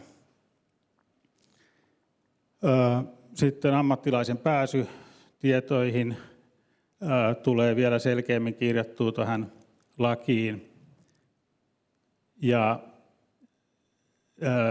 sitten vielä myös, mikä on oleellista nimenomaan tässä EHDS-laissa, on se, että myös siinä tilanteessa, että henkilö sairastuu toisessa maassa, tässä se on nyt country B, on se, missä sä olet matkalla. Jos siellä sairastuu, tulee lääkärikäyntejä, niin toisaalta lääkärin pitää olla mahdollisuus ottaa sun omasta potilaskertomuksesta siellä sun kotimaassa tietoa sen hoidon pohjaksi. Plus sitten se, että kun se hoito on toteutettu, niin siitä pitää palauttaa tiedot tänne kotimaan potilaskertomukseen, joka on todella hyvä asia henkilöille, jotka paljon matkustaa. Sitten tähän kaikkeen sisältyy myös se, että sulla on mahdollisuus tähän opt-outtiin, eli kieltäytyä esimerkiksi siitä, että sun tietoja siirrellään maan rajojen yli, jos sä haluat tehdä näin. No sitten ehkä vielä tärkeämpää nyt sitten tämän tekoälyn kannalta tai tavallaan konkreettisempaa on sitten tämä toisiokäyttö, eli miten tietoa voidaan käyttää, kun sitä on kerätty sinne potilaskertomukseen ja muihin rekistereihin. Ensinnäkin tämä laki nostaa hyvin keskeiseen asemaan tämän tietolupaviranomaisen, joka Suomessa on Findata. Tämä termi, jota säädös käyttää, on Health Data Access Body, joka päättää sitten näistä luvista. Joissakin tilanteissa myöskin se datanomistaja voi tehdä aika pitkälle sen päätöksen, mutta käytännössä tämä on kuitenkin se dominoiva viranomainen tässä. Sitten kun sitä dataa ruvetaan käyttämään, niin siihen tämä säädös määrittelee aika paljonkin sitä, ja se tietysti määrittelee jo ylipäätään ne tietoryhmät, joita saadaan käyttää, ja sitten se, että kun se lupa on saatu, siihen käyttöön, niin miten sitä voidaan käyttää. Eli siinä on tämä keskeisessä asemassa tämmöinen turvallinen käyttöympäristö, SPE, eli Secure Processing Environment. Ja siihen sitten tuodaan tiedot näistä potilaskertomuksista ja muista datalähteistä. Sitten tässä on se tietysti hyvä muistaa myöskin samalla, että tämä laki velvoittaa kaikki datanomistajat antamaan sen tiedon, jos se lupa on annettu, siihen on perusteet, järkevä tutkimussuunnitelma ynnä muuta, niin silloin se data pitää myöskin antaa ja siinä on tiettyjä aikoja, jonka kuluessa se pitää toimittaa. Ja siinä mielessä se on lähtökohtaisesti esimerkiksi tutkijan kannalta ihan hyvä asia. Tietenkin jää nyt nähtäväksi, miten nopeasti se sitten saadaan käytännössä toteutettua. Ja tässä on myös sitten tämä maiden välinen tiedonsiirto, eli periaatteessa sä voit myöskin hakea useista maista data-aineistoja ja saada ne sitten liitettyä siihen samaan tutkimukseen. Ja silloin tyypillisesti sitten toisen maan tietolupaviranomainen tekee päätöksen sitten tämän toisen maan alueella olevista rekistereistä. Ja tässä on myös tämä opt-out-mahdollisuus, mikä on todella hyvä asia, eli silloin kansalainen voi myös kieltäytyä tietojensa käytöstä, ja se pakottaa sitten siihen, että tietoja käsitellään asiallisesti, koska meillä on suuri syy pelätä myös sitä tilannetta, että yhtäkkiä leviää sellainen ajatus, että kaikki tästä kieltäytyy, jolloin tutkimus menee varmasti sitten aika vaikeaksi. Tässä vielä otan muutaman tämmöisen asian esille, joita tässä ilman muuta pitää tarkentaa vielä tässä laissa.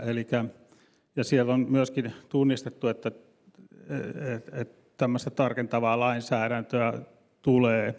Eli se liittyy näihin laskentaympäristöjen määrittelyihin, muun muassa käyttäjien tunnistamiseen, hintoihin. Sen lisäksi tarvitaan selvästi siis tämmöistä teknistä kehittämistä siihen, että miten me oikeasti tehdään sellaisia asioita, mitä pitää tehdä. Eli federoitu analyysi tarkoittaa sitä, että laajasti siinä on erilaisia tekniikoita tehdä se, mutta että data on siinä alkuperäisessä paikassaan tai maassaan, ja sitten sitä analysoidaan erikseen siellä eri lähteiden lähellä ja tuodaan tulokset yhteen. Ja tähän EHDS oikeastaan, jos sen hakee sieltä sanaa federoitu analyysi tai jotain sen tyyppistä, niin sitä ei löydy, eli se ei ota mitään kantaa tähän vielä. Eli siinä tarvitaan jatkotyöstöä. Sitten datan anonymisointi, anonymiteetin varmistaminen, niitä ei ole määritelty, eikä sitä, miten syntesoituu dataa voitaisiin käyttää.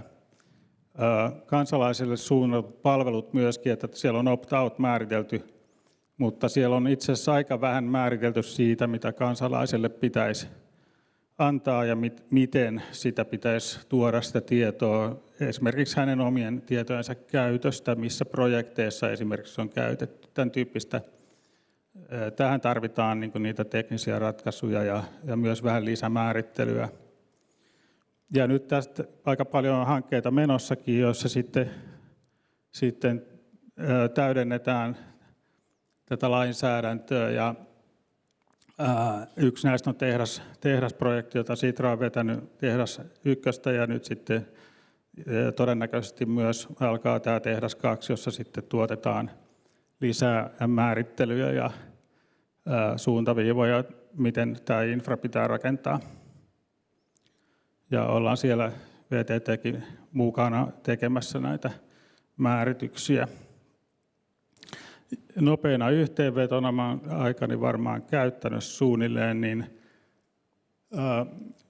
EHDS tulee muuttamaan kyllä aika paljonkin terveysdatan hyödyntämistä, ja mikä on hyvä asia niin se harmonisoi sitä. Se on nyt hyvin erilaista eri puolilla Eurooppaa ja onnistuessaan niin se parantaa paljonkin tutkimuksen tekomahdollisuuksia, kun meillä on samat säännöt eri maissa. Kansalainen pääsee paremmin hallitsemaan tietojaan ja hyödyntämään niitä erilaisissa sovelluksissa. Ratkaisevaa tämän kaiken onnistumisen kannalta on se, että eri maat kommittoituu tähän ja niitä rahoitetaan riittävästi, että pystyy nämä infrat rakentamaan. Se, että kansalaiset hyväksyvät tämän kaiken, se edellyttää sitä, että meillä on heille myöskin tarjota hyviä palveluita ja tietoa tästä tiedon käytöstä. Ja sitten se, että me huomioidaan käyttäjien, eli toisiokäytössä tutkijoiden ja niiden tiedon käyttäjien, muiden tiedon käyttäjien tarpeet, että nämä on jouhevia, nämä prosessit ja käyttöliittymät, joista se data sitten tulee käyttöön. Mä lopetan tähän. Kiitoksia.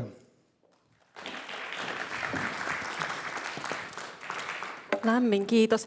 Kohta siirrytään paneeliin. Nyt on hyvä hetki oikoa jalkoja ja myös täällä paikalla olijoiden. Ollaan istuttu jo jonkinmoinen tovi. Yhteen kysymykseen on aikaa ja mä ehdotan, että otetaan se vaihteen vuoksi täältä chatista.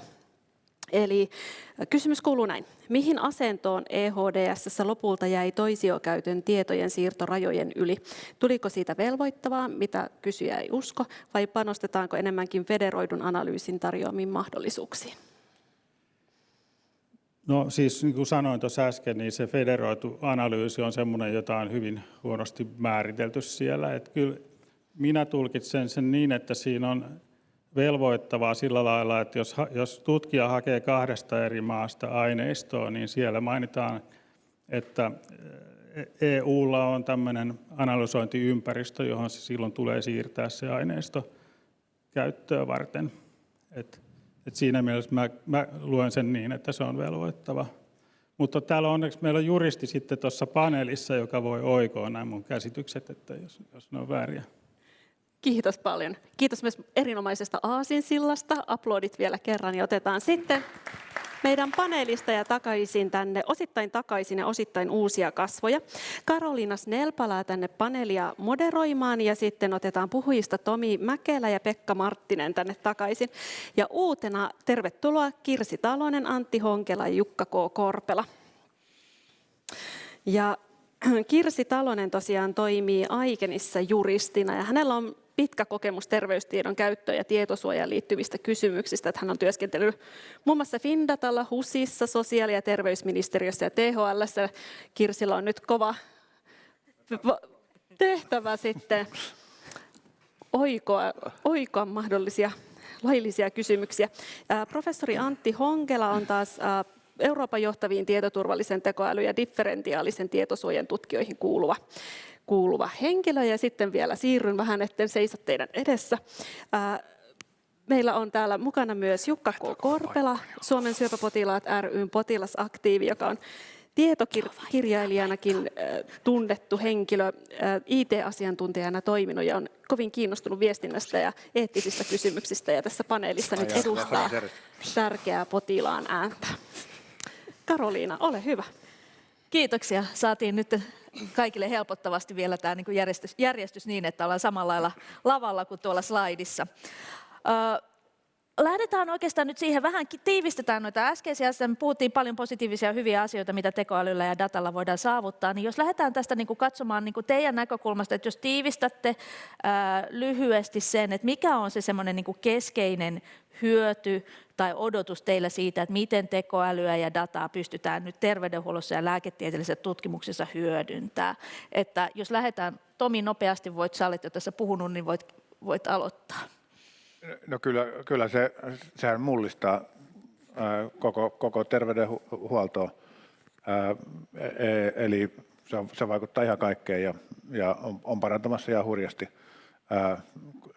kunhan hoidetaan, että se hoidetaan niin sanotusti sillä tavalla, että se kunnioittaa yksilön oikeuksia. Kiitos. Pekka. No tavallaan dataa, niin se, että me kerätään dataa, ylipäänsä pystytään tekemään niin kuin oikeita johtopäätöksiä siitä, että miten eri hoidot vaikka vaikuttaa ja muuta, että se ei ole sitten vaan niin kuin semmoista yhden lääkärin tai henkilön näppituntumaa, että mikä on tehokasta hoitoa ja mikä ei. Ja tietysti tekoäly nyt yleisesti, mä ehkä näen, että tilastolliset mallit, niin se, että sitä datasta saadaan jotain tällaista hyödyllistä infoa, niin se vaatii sitä asianmukaista mallinnusta. Kiitos. Mitäs Kirsi, sulla voi olla vähän erilainen näkökulma tähän asiaan. Miten itse pohdit tätä kysymystä? Joo, juristin näkökulmasta ei ihan vielä näy sellaista kovaa hyökyä. Esimerkiksi sopimuspuolella tekoälyä ei vielä mainita kovinkaan paljon. Se näkyy tutkimusprotokollissa ja sitten ehkä tuolla viranomaispuolella luvituksessa jonkin verran, mutta sellaista niin kuin ilmiselvää, että joku muuttuisi esimerkiksi meidän sopimuksissa, niin ei vielä ole näkynyt. Me tiedetään, että tekoäly vaikuttaa esimerkiksi tekijänoikeuksiin, ja tämä keskustelu on vasta tulossa, mutta ylipäätänsä niin ei varmaan voi olla muuta kuin samaa mieltä siitä, että terveydenhuollossa niin uudet menetelmät ja se, että saadaan esimerkiksi diagnooseja ja apua nopeammin potentiaalisesti, niin eihän se ole kuin sinänsä hyvä asia. Mutta sitten toisaalta mietityttää, että toivottavasti esimerkiksi Suomessa ja muualla niin julkinen terveydenhuolto pystyy olemaan tässä mukana, saa riittävästi rahoitusta ja pystyy hyödyntämään niin, että tässä on mahdollisimman iso hyöty mahdollisimman suurelle porukalle, eli potilaille. Että se mietityttää itseä tällä hetkellä. Kiitos. Antti. Kyllä mä mietin niin kuin tosi isossa kuvassa tekoälyn potentiaalia näin 2. 1. Se, että saadaan sitä parhaasta mahdollista tasalaatuista hoitoa kaikkialle, riippumatta siitä, onko se sitten jossain tuolla, ehkä jossain köyhemmässä maassa ja tämmöisillä, tai sitten syrjäisemmässä paikassa Suomessa on ne parhaat asiantuntijat siellä. Toinen on sitten ehkä niin kuin suurempi mullistus, että sitähän niin kuin paljon puhutaan, että terveydenhuollossa paljon isompi potentiaali on siinä, jos me voidaan siirtyä niin kuin ennaltaehkäisyyn siitä asioiden hoitamisesta. Niin mä en tiedä, tämä on ehkä utopiaa, mutta se, että kun sitä dataa ehkä tulee muutenkin kuin, että ihminen menee sinne lääkäriin ja otetaan jotain labroja, niin olisiko siinä potentiaalia muuttaa sitä paradigmaa siihen, että ei tarvitse mennä sinne lääkäriin, vaan että se voisi, siellä on joku hyvän tahtoinen järjestelmä, joka tarkkailee, että hei, nyt sulla ehkä on jokin asia huonosti, että nyt kannattaisi jotain asian eteen tehdä. Tämä on aika kaukana varmaan, että tähän päästään ja mistä ne löytyy ne tarpeelliset, mutta isossa kuvassa siinä voisi olla tosi iso potentiaali. Kiitos. No mitä Jukka, mikä on sinun näkökulmasi tähän asiaan? Niin, tässä puhuttiin näistä kokonaisvaikutuksista, jotka ovat niin kuin hyvin suuria. Me ollaan keskellä hyvin suurta muutosta ja me ei edes nähdä, että mihin se on menossa. Mutta jos nyt ajatellaan ihan että mitä tällä hetkellä on hyötyä, on ehkä lähinnä juuri tämä diagnostiikan kehittyminen, tietokone tai sitten tekoälyavusteinen diagnostiikka, joka johtaa sekä diagnostiikan nopeutumisen ehkä hyvinkin radikaalisti, jos ajatellaan kuvantamistutkimusten analyysiä ja tämmöistä, että myöskin todennäköisesti niiden laadun parantamiseen, koska on aivan selvää, että sieltä löytyy myöskin sellaista, samalla tavalla kuin toistaiseksi vielä lääkäri, joka tarkistaa tämmöiset diagnoosit, niin löytää sieltä virheitä, mutta myöskin tuet käymään toisinpäin, eli jossain vaiheessa käy näin päin, että tekoäly huomaa lääkärin tekemiä virheitä. Ja tämä on niin semmoinen, joka aivan ilmeisestikin on niin sanotusti menossa tuotantoon ja osittain varmaan jo tuotannossa. Seuraava vaihe ehkä on sitten, tai siis mikä seuraavaksi ehkä tulee niin käytännössä vaikuttamaan, on tämä niin potilaan ja lääkärin tai hoitohenkilökunnan suhde. Että kyllä siinä hyvin todennäköisesti tulee se, että kun tulevaisuudessa hyvin lähellä olevassa tulevaisuudessa potilas ei enää yritä saada sitä sairaanhoitajaa päästäkseen lopulta lääkärin vastaanottoon, vaan aluksi hän keskustelee tekoälyn kanssa, joka ratkaisee ongelmia ja ohjaa sitten eteenpäin. Ja mitä kaikkea ongelmia siihen liittyy, en tiedäkään, mutta tämähän on niin kuin jollakin alueella hyvin todellisuutta, että asiakaspalvelu ollaan siirtämässä tekoälylle. Kiitos. No tässä on nyt semmoisia jo nykypäivä ja visioita hyvästä tulevasta, mutta onko mielestäni olemassa semmoisia niin kuin vääriä käsityksiä ja oletuksia siitä, että mitä näiden avulla voidaan ratkaista tekoälyn ja data-analyysien ja datan kautta tai toisaalta siis, että mihin ei niin kuin taivu, ja onko sillä meillä nyt jotain esteitä, että minkä takia ei taivu? Onko meillä esimerkiksi juridisia esteitä, tai onko meillä teknisiä tai eettisiä esteitä siihen, että me ei pystytä hyödyntämään tai käyttämään, tai me ajatellaan, että ei tämmöiseen tämä ei toimi tai taivu? Pekka, ole hyvä.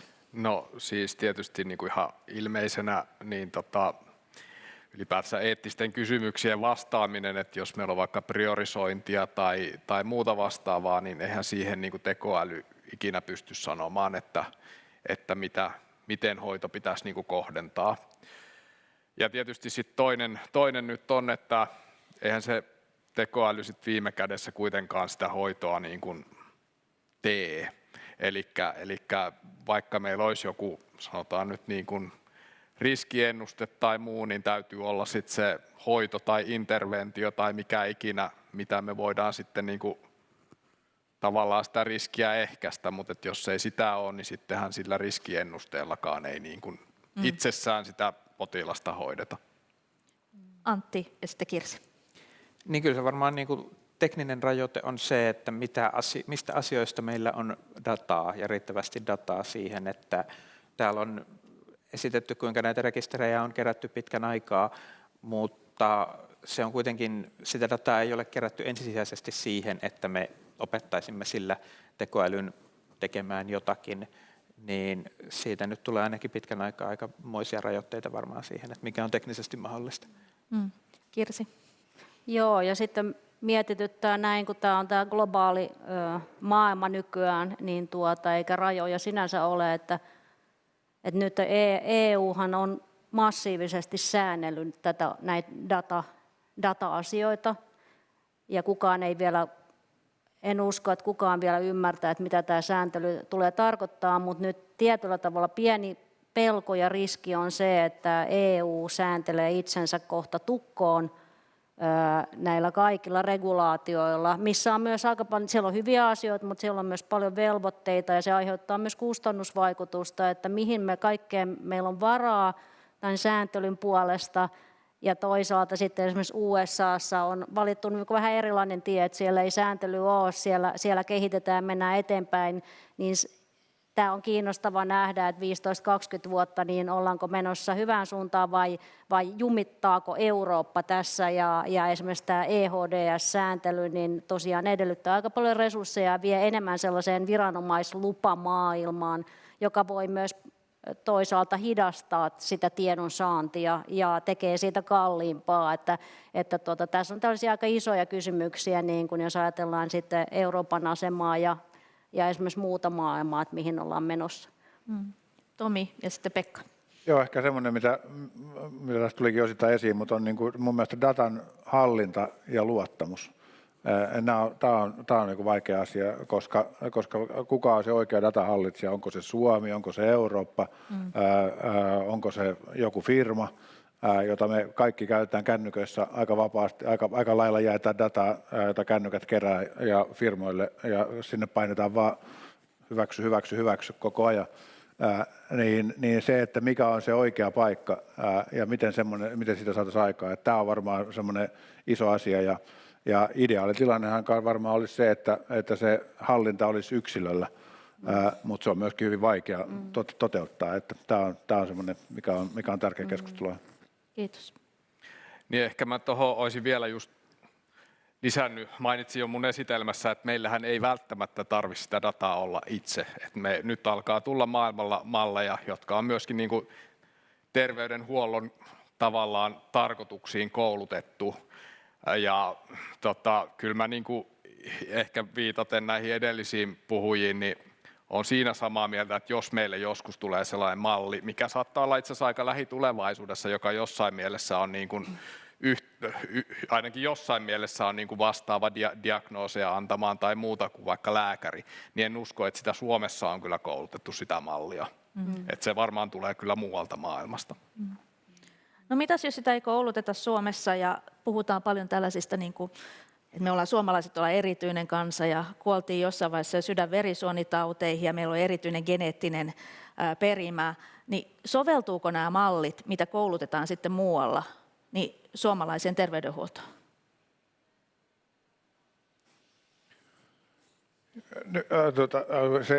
Siihen ei ole yhtä vastausta, mutta kyllä se iso vastaus on, että soveltuu. Eli ne suomalaiset erityispiirteet, niin niitä on, mutta jos katsotaan niin kuin isoa kuvaa, mihin kuolleisuus ja muu tulee, niin siitä huolimatta niin kyllä yhteisiä piirteitä on enemmän kuin erottavia, huomattavasti enemmän. Mutta tietenkin on tietenkin jotain reuneja ja muualta, jossa tämmöistä voi tulla, mutta ei se ihan samaa mieltä kuin mitä tässä muut toi esiin, että kyllä siinä varmaan se datan määrä tulee olemaan tärkeämpi asia kuin se, että tehdään kuhunkin erikseen. Joo, Kirsi.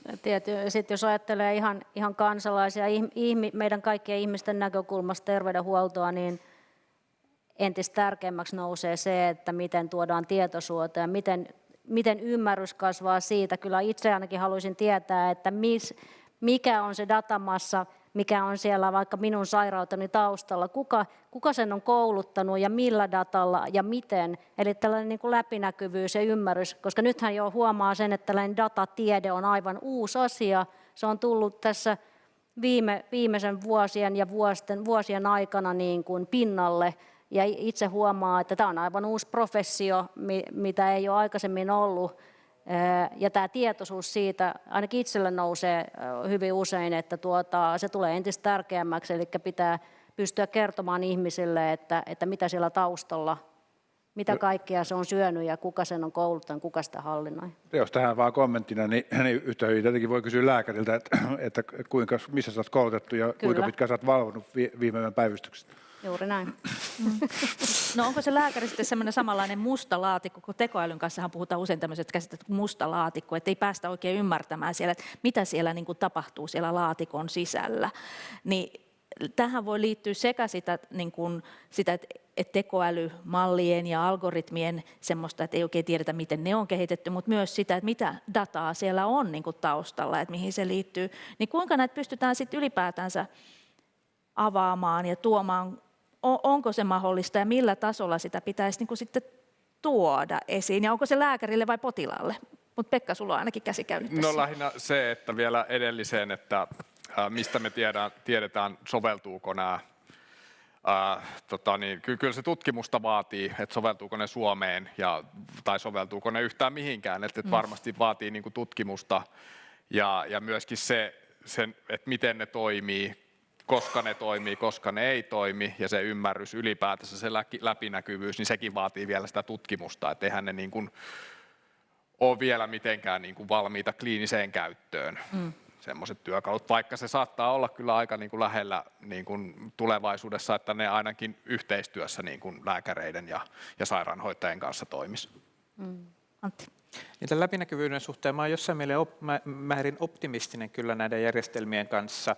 Toki ne voidaan tehdä niin, että sinne vaan tungetaan kaikkia ja kukaan ei kerro, mutta että jos sitä halutaan tehdä avoimesti. Ja sitten siinä on sellainen mukava lisäominaisuus, että tietokoneelle sä voit niinku tavallaan antaa sen saman keissin monta kertaa ja muuttaa vähän asioita ja katsoa, mitä tulee tulokseksi. Sen ihmislääkärin kanssa tämä on huomattavan paljon vaikeampaa. Että. Niin, pitää vaihtaa lääkäri. Mutta sitten siinä muuttuu moni muukin asia. No, tässä Tomi taisit mainita siitä, että ei tämä vielä niin kuin patologin työtä vie nämä tekoälyt, mutta millä lailla te näette, että onko tässä, niin kuin, muuttaako tämä ja kenen työtä tai viekö tekoäly ja datavetoinen lääketiede, viekö ne joltain työtä tai muuttaako ne kenen työtä merkittävästi? Mä en tiedä, voisiko tähän kysyä, miten tietokoneet on muuttanut työtä aika monen hyvinkin radikaalisti. Ja kyllä tämä samalla lailla niin kuin teknologia kehittyy, että kyllä se varmaan niin kuin jollain aikavälillä vaikuttaa ihan kaikkeen, mutta niinhän tämä ympäristö kehittyy koko ajan.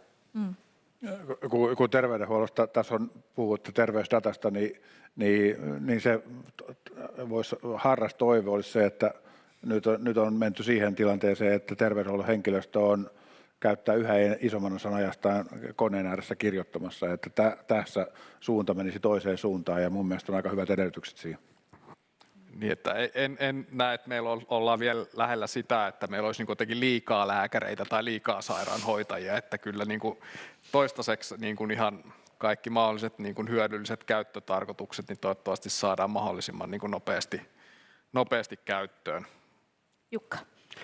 Niin se on kai selvää, että ei mikään ammatti ole suojassa tältä muutokselta. Että useinhan ajatellaan, että joku erikoislääkäri on niin kuin semmoinen täysin korvaamaton, mutta itse asiassa osittain tässä on kysymys nimenomaan siitä, että juuri erikoislääkärin työtähän tässä aika pitkälti tullaan siirtämään tekoälylle. Ja sama koskee tietysti kaikkea muutakin. Että mä en näe sellainen, että olisi semmoisia rajoituksia, mistä tässä puhuttiin, mitä tässä mainittiin esimerkiksi, että tekoäly ei voisi tehdä päätöksiä. Siis päätöksiähän voi tehdä siinä edes tekoälyä, tai sieltä tarvitaan yksinkertainen ohjelma, joka optimoi annetun hyötyfunktion, ja sen perusteella tekee ratkaisun. Kysymys on vaan siitä, että mennäänkö siihen, ja missä kaikki mä uskon, että jossakin siihen väistämättä mennään, mutta miten pitkälti, kun ruvetaan puhumaan rutiininomaisista päätöksistä. Mutta sitten se, mitä tapahtuu niin terveydenhuoltoon henkilökunnalla, niin se on aika ongelmallinen, koska me tiedetään tämä nykytilanne, ja toisaaltahan tämä tekoäly tuo nyt sitten mukanaan sen, että he joutuvat yhä enemmän työssään niin sanotusti keskustelemaan koneen kanssa, kommunikoimaan koneen kanssa, ottamaan koneen huomioon, osittain siirtämään sille tehtäviä ja niin edelleen. Se tulee tietysti tietyssä mielessä tulee koko ajan lisäämään töitä. Et nyt on sitten jännä, että mistä kohtaa sitä työvoiman tarvetta voidaan niin kuin tässä vähentää. Ja yksi, mikä voi vaikuttaa tähän, on se, että kun tässä mainittiin se, että kirjaaminen vie yhä enemmän aikaa hoitohenkilökunnalta, niin siinähän tekoäly periaatteessa tarjoaa sen mahdollisuuden, koska se sitä kautta pystytään hoitamaan niin kuin tiedon muuntaminen rakenteiseksi ilman, että ihminen joutuu sitä rakenteistamista tekemään. Eli lääkäri sanelee tai hoitaja kirjoittaa, ja niin kuin tässä nähtiin, ja tekoälyllä pystytään tekemään siitä rakenteista tietoa, jota sitten muuhun tarvitaan. Täällä oli nyt ainakin Antti, oliko muita vielä, Kirsi? Mulla taisi olla kans. Joo.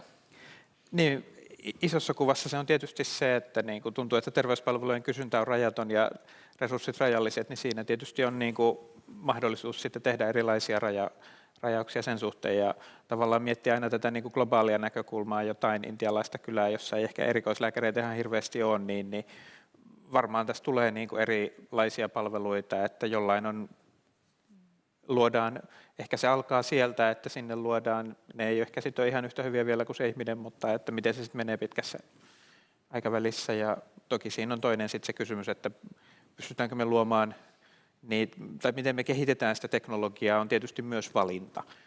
Kehitetäänkö me teknologiaa, jonka tavoitteena on korvata ihminen vai jonka tehtävänä on avustaa niitä ammattilaisia? Kirsi.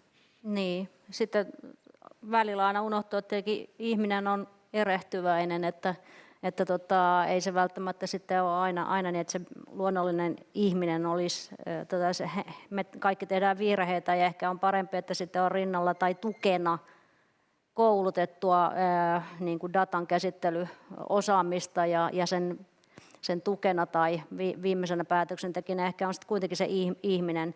Mutta itse ehkä ajattelisin näin, että mitä näkyy jo nyt esimerkiksi kaupallisissa palveluissa ja muissa, että kun sä meet internettiin ja haluat palvelua, niin sähän keskustelet siis chattien kanssa ja bottien ja välillä hiipii mieleen, että saisinko mä sen ihmisen sieltä jostain esille, että haluan keskustella ihmisen enkä koneen kanssa. Onko tällainen tulossa esimerkiksi terveydenhuollon palveluihin, joissa jo nyt tietenkin, jos meet varaamaan vaikka yksityiselle sektorille aikaa terveydenhuollossa, niin on näkyvissä tämä sama ajatus, että siellä on lääkärin vastaanotto, siellä voit ottaa nettiaikaa tai muuta. Ehkä se seuraava valahdus on sitten se, että keskustelet tosiaan ensin niin kuin tekoälyn kanssa ja sitten hiipii kysymys, että voisinko saada ikään kuin oikean lääkärin, siis ihmisen.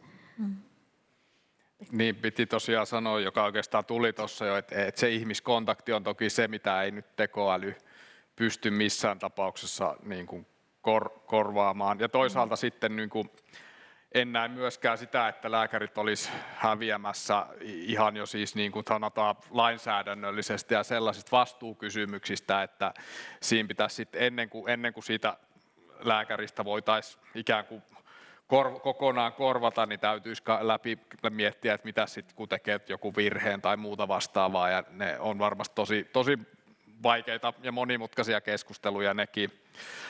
Mutta toisaalta sitten niin kuin Antti sanoi, niin on ehkä maita, joissa ei sit lääkäreitä oikeasti ole. Ja jotenkin mä niin kuin ehkä jos me pitäisi veikata, niin ehkä niissä maissa varmasti tällaisia ratkaisuja tullaan niin kuin ensin käyttämään. Usein nämä maat on myös niitä, joissa ehkä se sääntely ei ole samanlaista kuin Suomessa, hyvä vai huono, mutta mä luulen, että sitä kautta ehkä se nämä niin kuin lähtee myöskin yleistymään. Intiassa esimerkiksi on kyllä tosi tiukka tietosuojasääntely. Ne on sitä, että ei voi aina olla näin. Ja saanko mä yhden vielä, että tosiaan mun mielestä näitä juttuja täytyy kyllä kehittää sillä lailla, että näissä on mukana sekä ne potilaat että lääkärit, että sellainen lähtökohta, että tässäpä teemme tämän mallin, joka nyt vaikka korvaa tuon henkilön, niin mä en näe sitä hirveän niin kuin hedelmällisenä sitä, että siitä päästäisiin niin kuin kovin hyvin eteenpäin. Joo.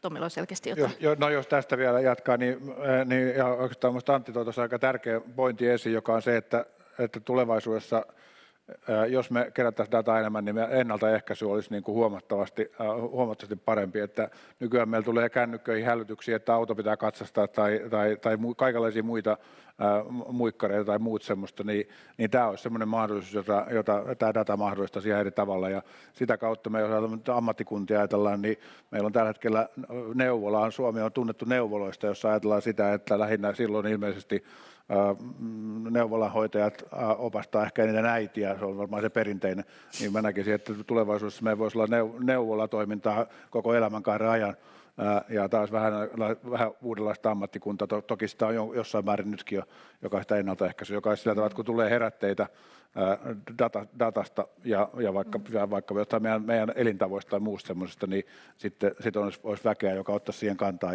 ja opastaisi eteenpäin. Ihan uutta ammattikuntaakin tietyllä tapaa, erilaista lääkärineuvontaa tai muuta voi tuoda niin mä mukanaan. puhun siis nimenomaan sitä, että tässä olisi ei ole niin kuin potilas ja lääkäri, vaan tässä on niin kuin kansalaiset ja sitten niitä sitten eteenpäin opastua.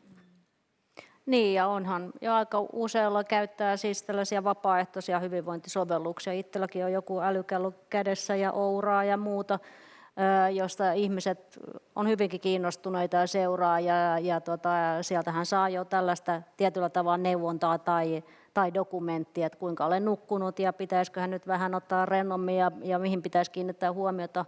Tämä on ihan hyvä mahdollisuus terveydenhuollossa jatkossa ja julkiseen ja yleisemmänkin käyttöön, että ja yleensä se on niin, että ihmiset, jotka on muutenkin kiinnostunut terveydestä ja valistuneita, niin ottaa ensimmäiseksi käyttöön ja sitten se yleistyy yhteiskunnassa. Että kieltämättä täällä on aika paljon mahdollisuuksia, jos niitä niin kuin hyvin otetaan vastaan ja käyttöön pikkuhiljaa.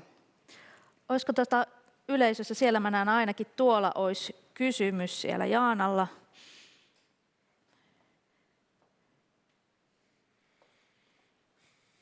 Jaana Leikas VTT:ltä ja tämän EFKAin etiikkaryhmän puheenjohtaja. Kiva, kun nostitte tämän kysymyksen siitä, että kansalainen kerää itse dataa ja tulevaisuus voi olla, että sitä hyödynnetään. Meiltä varmaan odotetaan jatkossa, että me kerätään entistä enemmän dataa itse itsestämme ja sitä sitten yhdistellään rekisterinpitäjän dataan ja näin meidän hyvinvointia voidaan ennaltaehkäisevästi edistää. Näettekö tässä mitään ongelmaa? Mä haluaisin nyt vähän haastaa teitä, että voiko kuitenkin tulevaisuudessa olla niin, että meidän yhteiskunta vähän polarisoituu ja on niitä, jotka pystyy hankkimaan itselleen laitteita ja osaa käyttää erilaisia appeja ja hyötyy tästä ja on aina niitä, jotka ei tähän pysty. Tapahtuuko tulevaisuudessa niin, että on niitä hyvinvoivia ihmisiä, joiden terveydestä pidetään paremmin huolta ennaltaehkäisevästi, kun he on pystynyt keräämään itsestään dataa, ja sitten on heitä, jotka ei tule niin hyvin hoidetuiksi? Hyvä. Kirsi, Antti. No varmasti onhan jo nyt niin, että valistuneimmat ja että on tällaista kahtiajakoa jo nyt havaittavissa ja osalla on hienompia laitteita kuin toisilla ja osa sitten ehkä pystyy ja onkin kiinnostunut, että se on varmastikin tällainen riski on olemassa ja on jo nyt tämä tiedossa, mutta sitten toinen asia, joka vähän huolestuttaa, on tämä, kuka siihen viittasi, tämä maailma, missä eletään, jossa tulee näitä herätteitä ja niitä hyväksyy ikään kuin puolihuolimattomasti, että hyväksyn käytön ja näin.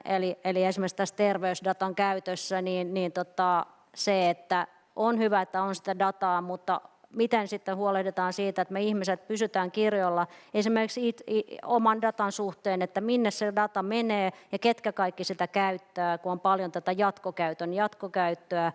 Ja mulla on ainakin itsellä huoli usein se, että onko ihminen oikeasti antanut suostumuksensa vai eikö ole antanut ja miten pitkällä ne ketjut menee. Ja kun tämä on globaali maailma, niin en ainakaan itse pysty varmuudella sanoa, että tietäisin, että missä kaikkialla oma data tällä hetkellä liikkuu ja ketkä sitä hyödyntää. Että tämä on sellainen tosi iso asia, mikä ehkä päällimmäisenä huolestuttaa tietosuojajuristia.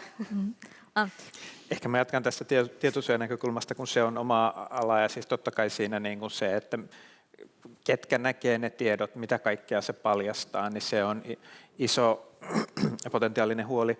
Toisaalta olen optimistinen sen suhteen, että siihen on mahdollista kehittää teknisiä ratkaisuja, jolla me samaan aikaan pystytään hyödyntämään sitä dataa, mutta varmistamaan, että se ei sit paljastu sieltä mihinkään väärin paikkoihin.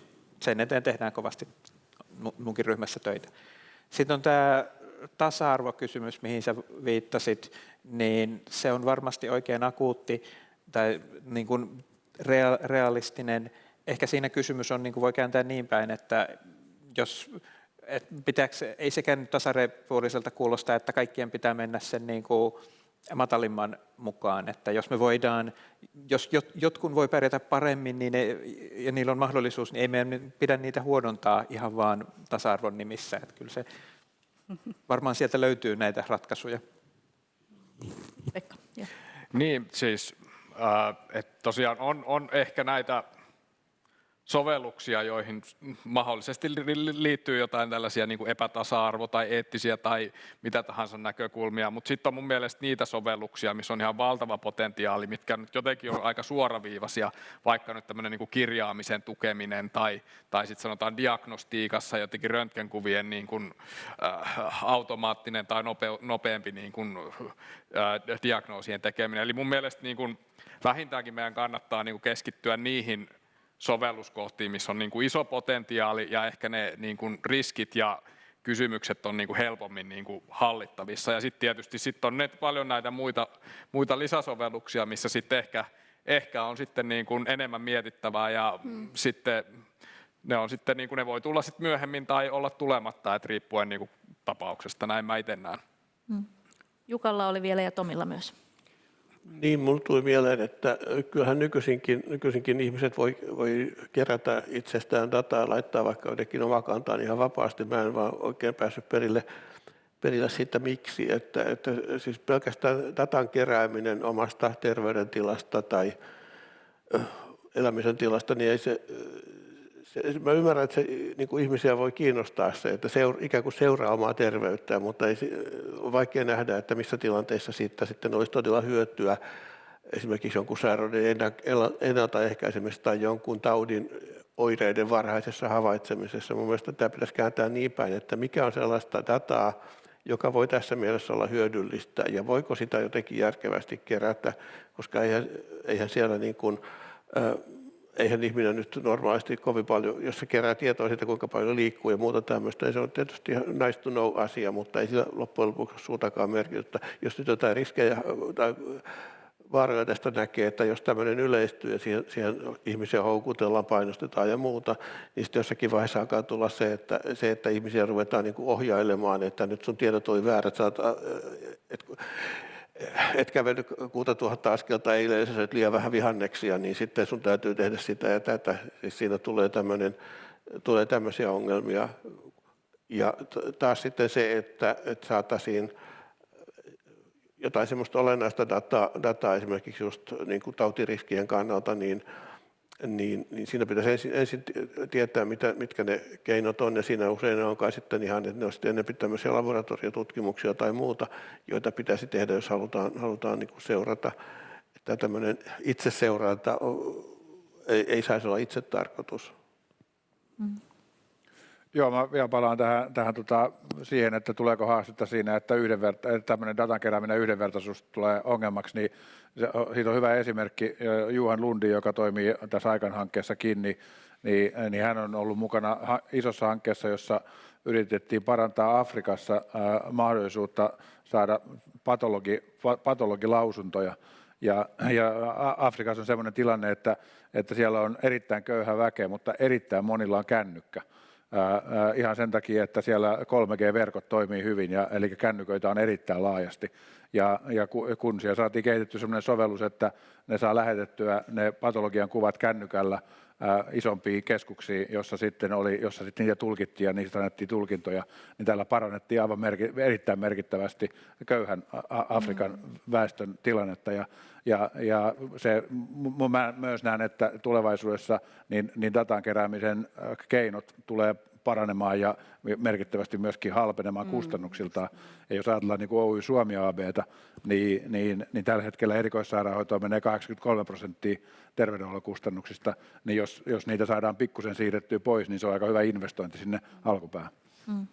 Niin, ja tulee tällainen hyvinkin aika montaa lähellä oleva esimerkki mieleen. Tosiaan kun teknologiaa tulee enemmän, niin se myös halpenee. Ja esimerkiksi ymmärtääkseni meillä on Suomessakin aika iso ongelma verenpaineen kanssa, eli kohonnut verenpaine, ja esimerkiksi siihen käytettävät mittarithan on kehittyneet, ja ne on myös aika edullisia nykyään.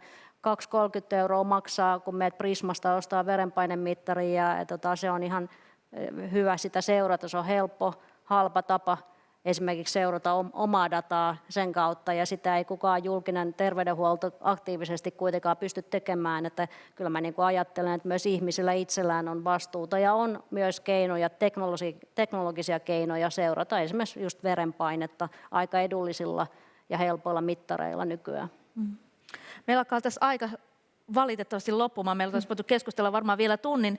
Hei, jos pystyisitte mulle tosi nopeasti tiivistämään, mikä olisi semmoinen haaste tai ongelma liittyen nyt tekoälyyn ja datavetoiseen lääketieteeseen, jonka te haluaisitte ratkaista, jotta me saataisiin asiat toimimaan paremmin, niin aika lyhyitä napakoita vastauksia tähän, ja sitten ruvetaan lopettelemaan.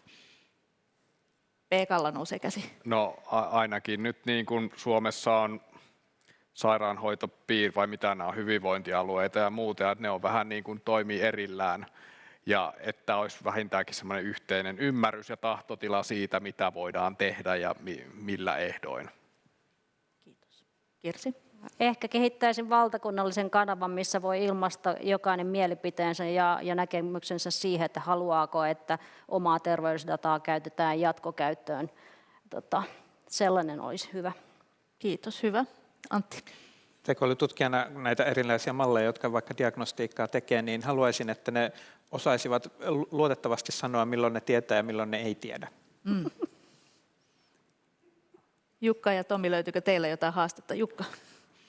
Joo, mun mielestä se yksi keskeisimpiä ongelmia on se, että miten yhdistetään terveysdatan laaja käyttö, voisi sanoa jopa vapaa terveysdata ja sen väärinkäytön estäminen. Eli tässä on tämä suuri dilemmahan on se, että jotta ihmisiä voitaisiin hoitaa paremmin, niin pitäisi olla paljon terveysdataa ja se pitäisi olla vapaasti käytettävissä. Ja toisaalta sitä ei saisi käyttää väärin. Pitäisi löytää miten luodaan se niin kuin toimiva valvonta, jolla estetään väärinkäyttö. Osittain tässä on kysymys vain siitä, että ihmiset ei tykkää siitä, että heidän datansa leviää jonnekin, mutta siihen liittyy myöskin ihan todellisia riskejä, mihin massiivisen datan joutuminen rikollisten käsiin tai maanvalloittajien vieraan vallan käsiin tai johonkin tämmöiseen, mihin se voi johtaa. Kiitos. Joo, ihan lyhyesti. Ehkä semmoinen, mitä ei ole vähän on sivuttu tänään, mutta että tällä hetkellä on sekä Suomen että tämä Euroopan tuleva regulatorinen ympäristö on sellainen, että se aiheuttaa tutkimushuolta ja tällä hetkellä on merkkejä, että tutkimusinnokkuus tällä ainakin meidän alueella on niin kuin pikemminkin vähenemässä sen takia, että tuntuu vaan, että on niin paljon tätä asiaa, että jos jotenkin saataisiin tätä ratkaistua niin, että ei tulisi liikaa esteitä, vaan tulisi enemmän mahdollisuuksia. Hyvä. Kiitoksia minun puolesta panelisteille. Tuleeko Marketta vielä sanomaan muutaman loppusanan? Voidaan antaa tässä väliin vielä aplodit panelisteille. Niin, mitäpä tähän loppuun sanoo. Siellä chatissa aktivoitu keskustelu, kiitos kaikista kysymyksistä ja valitettavasti ei ehditä tässä niitä käymään, mutta tämähän on pilkku eikä piste. Keskustelu jatkukoon. Ja jos haluatte lukea lisää näistä järjestäjistä, niin ne maagiset hienot verkkosivut on fkai.fi, aiken.fi ja fi.eupati.eu. Sieltä voitte käydä tutustumassa ja katsomassa seuraavia mahdollisuuksia. Kuulla esimerkiksi heitä ja muita kiinnostavia puhuja näistä ja muista teemoista. Mutta nyt mä haluan lämpimästi kiittää ihan kaikkia puhujia, myös heitä, jotka ei ole nyt lavalla ja ihan jokaista, jotka osallistuitte tai katsoitte siellä etänä tätä striimiä tai sitten vaikkapa tallennetta. Ja kiitos myös tälle hienolle tiimille, joka on ollut mukana järjestämässä tätä tilaisuutta. Otetaanko vielä loppuaplodit kaikille ja samalla toivotetaan hyvää illan jatkoa ja vappua. Jee, vappua.